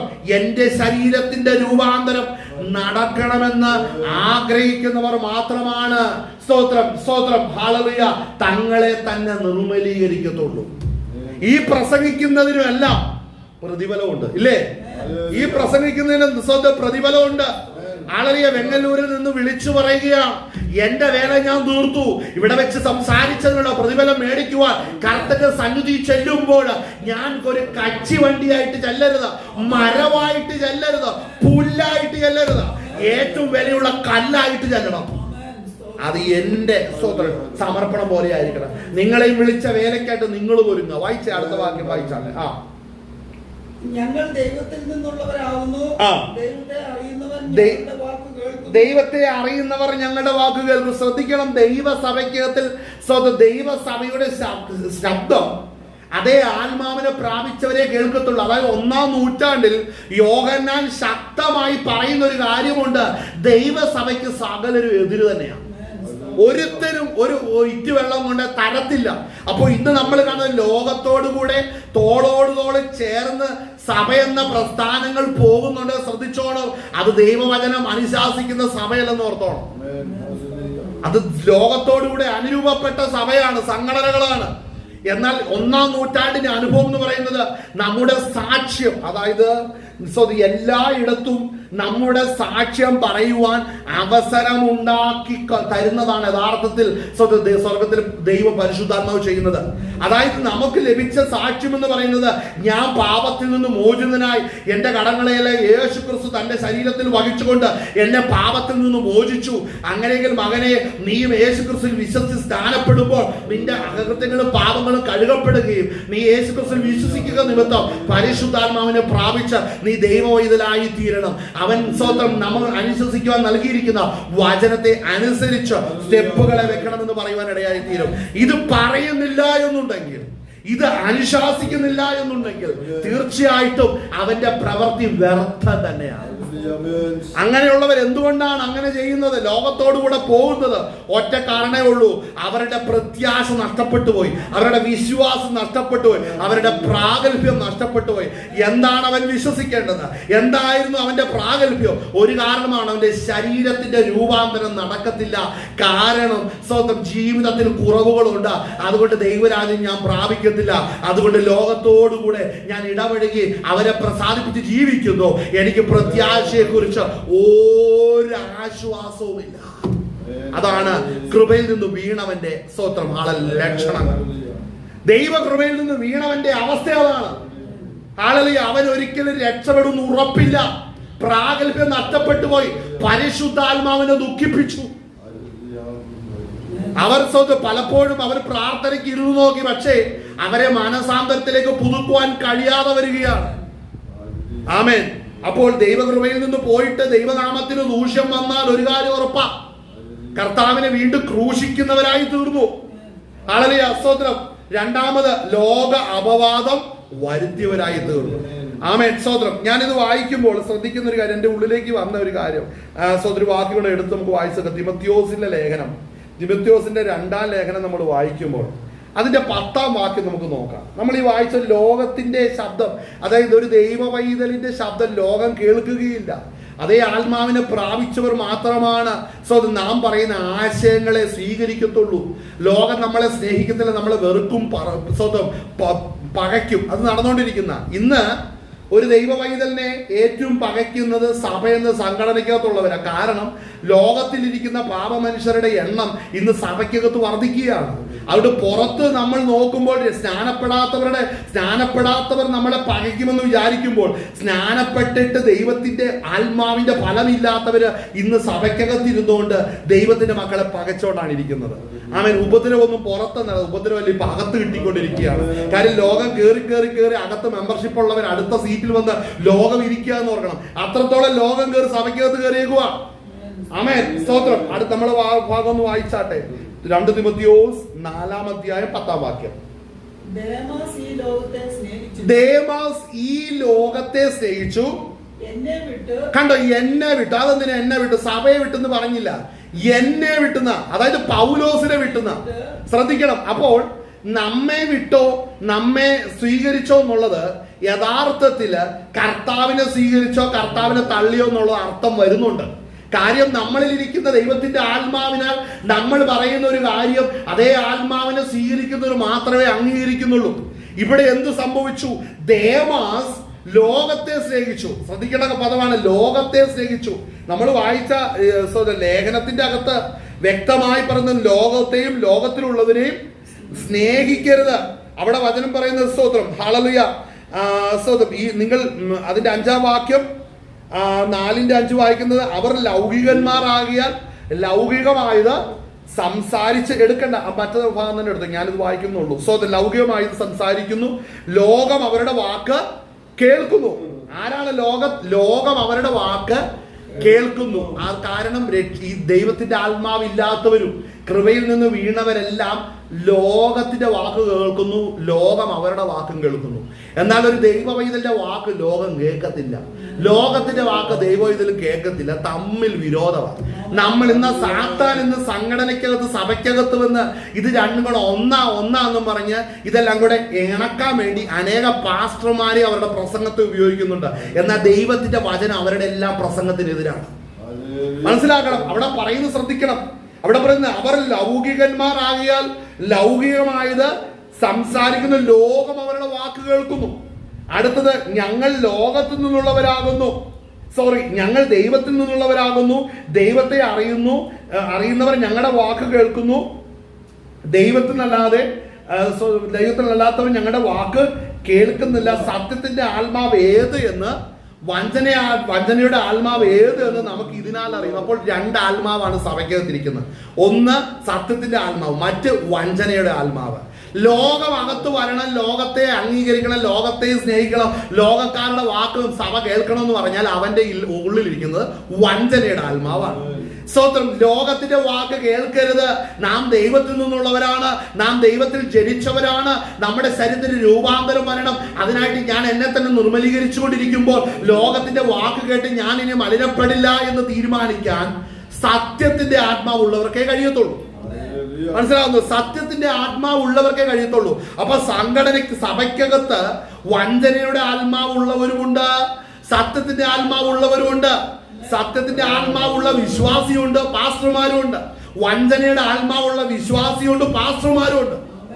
മനസ്സിലാക്കണം. അല്ലാതെ വിശ്വാസികൾക്ക് വഞ്ചനയുടെ ആത്മാവിരിക്കട്ടെ, പാസ്റ്റർമാർക്കെല്ലാം സത്യത്തിന്റെ ആത്മാവ്. അല്ലെങ്കിൽ സ്വതന്ത്രം അവിടെ വായിച്ച ദൈവത്തിന്റെ സത്യത്തിന്റെ ആത്മാവിരിക്കട്ടെ എന്ന് പറയില്ല. വഴിതെറ്റിക്കല്ലേ? സ്വതന്ത്രം. പാസ്റ്റർമാർക്കെല്ലാം സത്യത്തിന്റെ ആത്മാവിരിക്കട്ടെ, വിശ്വാസികൾക്കെല്ലാം വഞ്ചനയുടെ ആത്മാവിരിക്കട്ടെ. അങ്ങനെയല്ല ഇന്റർപ്രിട്ടേഷൻ. അതിന്റെ യഥാർത്ഥ ഇന്റർപ്രിട്ടേഷൻ സ്വതന്ത്രം. ഇതിൽ ആരാണ് ദൈവത്തെ അംഗീകരിച്ച് ലോകത്തെ തള്ളുന്നത്? ആ തള്ളുന്നവൻ പാസ്റ്റർ ആണെങ്കിൽ അവനിൽ സത്യത്തിന്റെ ആത്മാവുണ്ട്. അവൻ ഒരു വിശ്വാസിയാണെങ്കിൽ അവൻ സത്യത്തിന്റെ ആത്മാവുണ്ട്. എന്നാൽ ലോകത്തിന്റെ വാക്ക് കേൾക്കണമെന്ന് പറയുന്നവൻ ഒരു പാസ്റ്റർ ആണെങ്കിൽ അവനിൽ വഞ്ചനയുടെ ആത്മാവാണ്. അവനൊരു വിശ്വാസിയാണെങ്കിൽ അവനിൽ വഞ്ചനയുടെ ആത്മാവാണ്. അപ്പോൾ ശ്രദ്ധിക്കണം. അങ്ങനെ വേണം കാര്യങ്ങൾ മനസ്സിലാക്കുവാൻ. അപ്പോൾ സത്യത്തിന്റെ ആത്മാവിന്റെ ആലോചന കേട്ടിരിക്കുന്ന ദേമാസ് പൗലോസിനെ വിട്ട് പോകുകയാണ്. കാര്യം അവൻ ലോകത്തെ സ്നേഹിച്ചു. അപ്പൊ സത്യം അവനിൽ വിട്ട് വഞ്ചന കയറി. ശ്രദ്ധിക്കണം കേട്ടോ. നമ്മുടെ അടുത്തിരിക്കുന്നവൻ വഞ്ചനയിലാണോ സത്യത്തിന്റെ ആത്മാവാണോ നമ്മൾ കൃത്യം തിരിച്ചറിയണം. ലോകമോഹവും വെട്ടിപ്പിടിക്കാൻ വേണ്ടി പ്രസംഗിക്കുന്നവനാണെങ്കിൽ അവനിൽ വഞ്ചനയുടെ ആത്മാവാ. അവൻ അന്യഭാഷ പറയും, പ്രാർത്ഥിക്കും, തുള്ളും ചാടും എല്ലാം ചെയ്യും. വഞ്ചനയുടെ ആത്മാവാണ്. എന്നാൽ ലോകം അല്ല വേണ്ടത്, ലോകത്തിനായിട്ടല്ല നിൽക്കേണ്ടത് എന്ന് തിരിച്ചറിയുന്നവനിൽ സത്യത്തിന്റെ ആത്മാവാണ് സ്തോത്രം നിലനിൽക്കുന്നത്. നമ്മൾ അവിടെ വായിക്കുമ്പോൾ ദേമാസ് ലോകത്തെ സ്നേഹിച്ചിട്ട് ആ എന്നെ വിട്ട് തെസ്സലോനിക്കയിലേക്ക് പോയി. ആ ക്രേസ്കസ് ഗലാത്യയ്ക്കും ആ തീത്തോസ് ആ ദൽമാത്യയ്ക്കും പോയി. ആ ലൂക്കോസ് മാത്രമേ എന്നോട് കൂടെ ഉള്ളൂ. ആ മർക്കോസ് എനിക്ക് ശുശ്രൂഷയ്ക്കായി ആ ഉപയോഗമുള്ളവനാകയാൽ ആ അവനെ കൂട്ടിക്കൊണ്ടുവരിക. ആ തിഹിക്കോസിനെ ആ ഞാൻ എഫെസോസിലേക്ക് അയച്ചിരിക്കുന്നു. ആ ഞാൻ ത്രോവാസിൽ കർപ്പോസിന്റെ പക്കൽ വെച്ചേച്ചു പോന്ന. അത് വിട്ടേക്ക്. 14-ാം വാക്യം. ചെമ്പുപിടിക്കാരനായ അലക്സാണ്ടർ എനിക്ക് വളരെ ദോഷം ചെയ്തു, അവന്റെ പ്രവർത്തികൾക്ക് തക്കവണ്ണം കർത്താവിന് പകരം ചെയ്യും. ആ ശ്രദ്ധിക്കേണ്ട ഒരു കാര്യമാണ് ഇവിടെ വീണ്ടും ചെമ്പുപണിക്കാരനായ അലക്സാണ്ടർ. ആദ്യം ദേമാസ് ലോകത്തേക്ക് വിട്ടുപോയി അല്ലേ, അവൻ സത്യത്തിന്റെ ആത്മാവ് വിട്ടു. പിന്മാറ്റത്തിലേക്ക് വന്നപ്പോൾ അവൻ വഞ്ചനയുടെ ആത്മാവായി. വഞ്ചനയുടെ ആത്മാവ് കയറി കഴിഞ്ഞപ്പോൾ അവനെ നിൽക്കത്തില്ല, അവന് വിട്ടുപോയേ പറ്റത്തുള്ളൂ. അടുത്തത് ശ്രദ്ധിക്കണം, ഇവിടെ ആരാ വന്ന് നിൽക്കുന്നത്? ഇവിടെ വന്ന് നിൽക്കുന്നത് ആരാണ്? അടുത്തത് ദേമാസ് അല്ല, ഇവിടെ വന്നത് ചെമ്പുപണിക്കാരനായ അലക്സാണ്ടർ. ഈ അലക്സാണ്ടർ വന്ന് നിൽക്കുന്ന ഒരു കാര്യമുണ്ട്. അവിടെ പറയുന്നത് എന്താണ്? അലക്സാണ്ടർ എന്താ ചെയ്തേ? അവിടെ വായിക്കുന്ന എന്താണ്? ആ എന്താ ചെയ്ത ഒന്ന് വായിച്ചേ. ചെമ്പുപണിക്കാരൻ അലക്സാണ്ടർ ആ എനിക്ക് വളരെ ദോഷം ചെയ്തു. ഈ ദോഷം എന്നാണ് അവിടെ പറയുന്നില്ല. അടുത്തത് അവന്റെ പ്രവർത്തികൾ തക്കവണ്ണം ദൈവം കർത്താവിന് പകരം ചെയ്യട്ടെ. അടുത്ത വാക്യത്തിലാണ് ദോഷം എന്താ അത് പറയുന്നത്. അവൻ നമ്മുടെ പ്രസംഗത്തോട് ആ അത്യന്തം എതിർത്ത് നിന്നു. അതായത് വഞ്ചനയുടെ ആത്മാവ് കയറിയ അലക്സാണ്ടർ പൗലോസിനോട് എതിർത്ത് നിന്നു. അപ്പോൾ സത്യത്തിന്റെ ആത്മാവിന്റെ സത്യങ്ങളെ വെളിപ്പെടുത്തുമ്പോൾ ആരാണ് പ്രസംഗത്തോട് എതിർത്ത് നിൽക്കുന്നത്? വഞ്ചനയുടെ ആത്മാവാണ്. ഇത് 1-ാം നൂറ്റാണ്ട് മുതലുണ്ടല്ല, ഇന്ന് മാത്രം ഉണ്ടായതല്ല. ഇന്ന് ഉണ്ടാകുന്ന സഭയ്ക്കകത്തുണ്ടാകുന്ന ഒരു വലിയ വിശേഷം എന്ന് പറഞ്ഞാൽ ചെമ്പോണിക്കാരൻ അലക്സാണ്ടർ നല്ല ദശാംശം ഇടുന്നവനാണെങ്കിൽ, അവന്റെ മക്കളെല്ലാം വിദേശത്താണെങ്കിൽ, കൃത്യമായി ഇൻകം വരുന്നുണ്ടെങ്കിൽ, നല്ല പ്രോപ്പർട്ടിക്ക് ഉടമയാണെങ്കിൽ അലക്സാണ്ടർ തീരുമാനിക്കും. വഞ്ചനയുടെ ആത്മാവിൽ തീരുമാനങ്ങൾ വരും. സത്യത്തിന്റെ ആത്മാവിലായിരിക്കുന്ന പൗലോസ് വാസ്തു സഭ വിട്ടു പോകണം, അല്ലെങ്കിൽ ഏറ്റവും കൊള്ളാത്ത സഭയും സ്ഥലവും മേടിച്ച് മാറിക്കണം. ഇതിന്റെ പേരല്ല സുവിശേഷ വേല. മനസ്സിലാവുന്നു? ഇതിന്റെ പേരല്ല സുവിശേഷ വേല. ദൈവത്തിന്റെ ആത്മാവ് നിന്നെ നടത്തുന്നിടത്ത് നീ നിലനിന്ന് നിന്റെ ഉപദേശത്തിന് വേണ്ടി നിൽക്കുമ്പോൾ ഉപദ്രവം സഹിക്കുവാൻ റെഡിയായിരിക്കണം. എന്നാൽ അനേക ദൈവദാസന്മാര് ഈ നാളുകളിൽ ഈ പ്രയാസത്തിലൂടെ കടന്നു പോകുന്നുണ്ട്. അലക്സാണ്ടർമാരുടെ സ്ഥാനത്ത് മനസ്സിലാക്കണം, ഇതുപോലെ സ്തോത്രം പ്രസംഗത്തോട് എതിർത്ത് നിൽക്കുന്നു. പ്രസംഗത്തോട് പ്രാർത്ഥിച്ച് ആരംഭിക്കും മുതൽ ഇവൻ ഓരോന്ന് ചെയ്യാൻ തുടങ്ങും. ഇവന് ഇളക്കം തുടങ്ങും. ഇളക്കം, നമ്മുടെ നാട്ടുഭാഷ പറഞ്ഞു ഇളക്കം അല്ലേ, വലിയ ഇളക്കമുള്ളവനല്ല അലക്സാണ്ടർ. അവൻ എന്ത് ചെയ്യുന്നു? അവൻ നമ്മുടെ പ്രസംഗത്തോട് അത്യന്തം എതിർത്തു അതുകൊണ്ട് നിന്നതുകൊണ്ട് നീയും അവനെ സൂക്ഷിച്ചു. തിമോത്തിയോസും അവനെ സൂക്ഷിച്ചോണം. എന്നെ തല്ലിയവൻ നിന്നെയും തല്ലും. മനസ്സിലാക്കണം, പൗലോസ് അവിടെ നല്ല മാതൃക കാണിച്ചിട്ടുണ്ട്. നമ്മൾ ശ്രദ്ധിക്കണം, ഒരുവന്റെ പ്രസംഗം നോക്കി ഒരുത്തനോട് കൂട്ടുകൂടാവുള്ളൂ കേട്ടോ. ശ്രദ്ധിക്കേണ്ട ഒരു കാര്യമാണ്. ഒരുവൻ എന്ത് പ്രസംഗിക്കുന്നു എന്ന് കേട്ടിട്ട് അതിനകത്ത് സത്യമില്ല, മുഴുവൻ അടച്ചു മൂടിയും ഈ മുറവും വല്ലവും മാത്രം ഉള്ളെങ്കിൽ മനസ്സിലാക്കണം, അവനെ വിട്ടേക്കണം. പണ്ട് കോഴിയെ മൂടി വെക്കാൻ വേണ്ടി എന്നാ ചെയ്യുന്നത്? വല്ലം കൊണ്ടുവെക്കണം. ഇങ്ങനെ ചിലരുടെ പ്രസംഗം നോക്കി ഇങ്ങനെ വല്ലം ഇങ്ങനെ പൊങ്ങി ഇരിക്കുന്നത്. കാര്യം അതിൻ്റെ അകത്ത് ഓരോന്ന് മൂടി വെച്ച് ആർക്ക് തിന്നാൻ വേണ്ടിയാ? ഈ കർത്താവിന്റെ വേലക്ക് ഇറങ്ങിയിട്ട് സത്യം പറയാത്തവന്റെ ഇതുകൊണ്ട് മൂടി വെക്കുന്ന ശുശ്രൂഷകൾ. അപ്പോൾ തിമോത്തിയോസിനോട് പറയുക, നീ സൂക്ഷിച്ചോ, അവനെ നീ സൂക്ഷിച്ചോണോന്ന്. അസ്തോത്രം. അതെന്ന് പറയുന്നത് നമ്മുടെ വായിക്കുന്ന ഭാഗം എന്താണ്? അവൻ നമ്മുടെ പ്രസംഗത്തോട് അത്യന്തം എതിർത്തു നിന്നതുകൊണ്ട് നീയും അവനെ സൂക്ഷിച്ചു കൊള്ളുക. അടുത്ത വാക്യം, എന്റെ ഒന്നാം പ്രതിവാദത്തിൽ ആരും എനിക്ക് തുണ നിന്നില്ല. ഇവിടെ ശ്രദ്ധിക്കട്ടെ, എന്റെ ഒന്നാം പ്രതിവാദത്തിൽ ആരും എനിക്ക് തുണ നിന്നില്ല. അയ്യോ, സഭയ്ക്കകത്തെ അവസ്ഥയാണ്. സത്യത്തിന്റെ ആത്മാവുള്ള ഒരുവൻ നിൽക്കുമ്പോൾ അലക്സാണ്ടർ എന്ന് പറഞ്ഞ ഒരുത്തന്റെ കൂട്ടുകെട്ടിൽ വലിയൊരു ഗ്യാങ് എഴുന്നേറ്റ് പ്രവർത്തിച്ചപ്പോൾ പൗലോസിന്റെ പ്രസംഗം സത്യമാണെന്ന് പറയാൻ സംഘടനയിൽ ഒരുത്തം പോലും ഇല്ലായിരുന്നു എന്ന്. എന്നിട്ടും സംഘടനയ്ക്കകത്ത് കടിച്ചു തൂങ്ങി നിൽക്കുന്നവരുണ്ട് പേടിച്ചിട്ട്. ഞാൻ പറയാം, കർത്താവിനെ സേവിക്കാവുള്ളൂ, മനുഷ്യനെ സേവിക്കരുത്. എന്നാൽ ഈ ഉപദ്രവങ്ങളെല്ലാം സഹിക്കുമ്പോൾ ശ്രദ്ധിച്ചോണം, ഉയരത്തിലൊരു പ്രതിഫലം ഉണ്ടെന്ന് മനസ്സിലാക്കണം. ആമേൻ. അടുത്ത് വായിച്ചോട്ടെ. എല്ലാവരും എന്നെ കൈവിട്ടു, അത് അവർക്ക് കാക്കിടാതിരിക്കട്ടെ. കണ്ടോ, എല്ലാവരും എന്നെ അങ്ങനെ അവസ്ഥ 1-ാം നൂറ്റാണ്ട്. നമ്മുടെ ചിന്തയിൽ ഇങ്ങനെ ജനം നിറച്ച് സഭയ്ക്കകത്തേക്ക് ഇടിച്ചിടിച്ച് ഫസ്റ്റ് സെഞ്ചുറി ആകുമ്പോൾ ആള് കൂടുതൽ വന്നല്ലേ പറ്റുള്ളൂ. അങ്ങനെയാണെന്നാണോ പറഞ്ഞേക്കുന്നത്? ആരും ഇല്ലായിരുന്നു. അങ്ങനെ ഒരു അവസ്ഥയുണ്ട്. സത്യം പറയുമ്പോൾ ആള് ഇറങ്ങി പോകുന്ന അവസ്ഥയുണ്ട്. അതാണ് യഥാർത്ഥത്തിൽ നമ്മൾ ട്രാക്കിലാണ് എന്നുള്ളതിന്റെ തെളിവ്. ലോകം നമ്മളെ പകയ്ക്കണം, ലോകം നമ്മളെ എതിർക്കണം. കാരണം എന്നാ? വഞ്ചനയുടെ ആത്മാവ് കയറിയ ഒരുത്തം പോലും സഭയിൽ അംഗീകരിക്കത്തില്ല. ഹല്ലേലൂയ. എന്നാ വിളിച്ച ദൈവം വിശ്വസ്തനാണ്. അടുത്ത വാക്യമായി ശ്രദ്ധിക്കും. കണ്ടോ, നമ്മൾ ചില സാഹചര്യത്തിൽ നമുക്ക് കർത്താവ് മാത്രമേ തുണ കാണത്തുള്ളൂ, എല്ലാവരും ഇറങ്ങിപ്പോകും.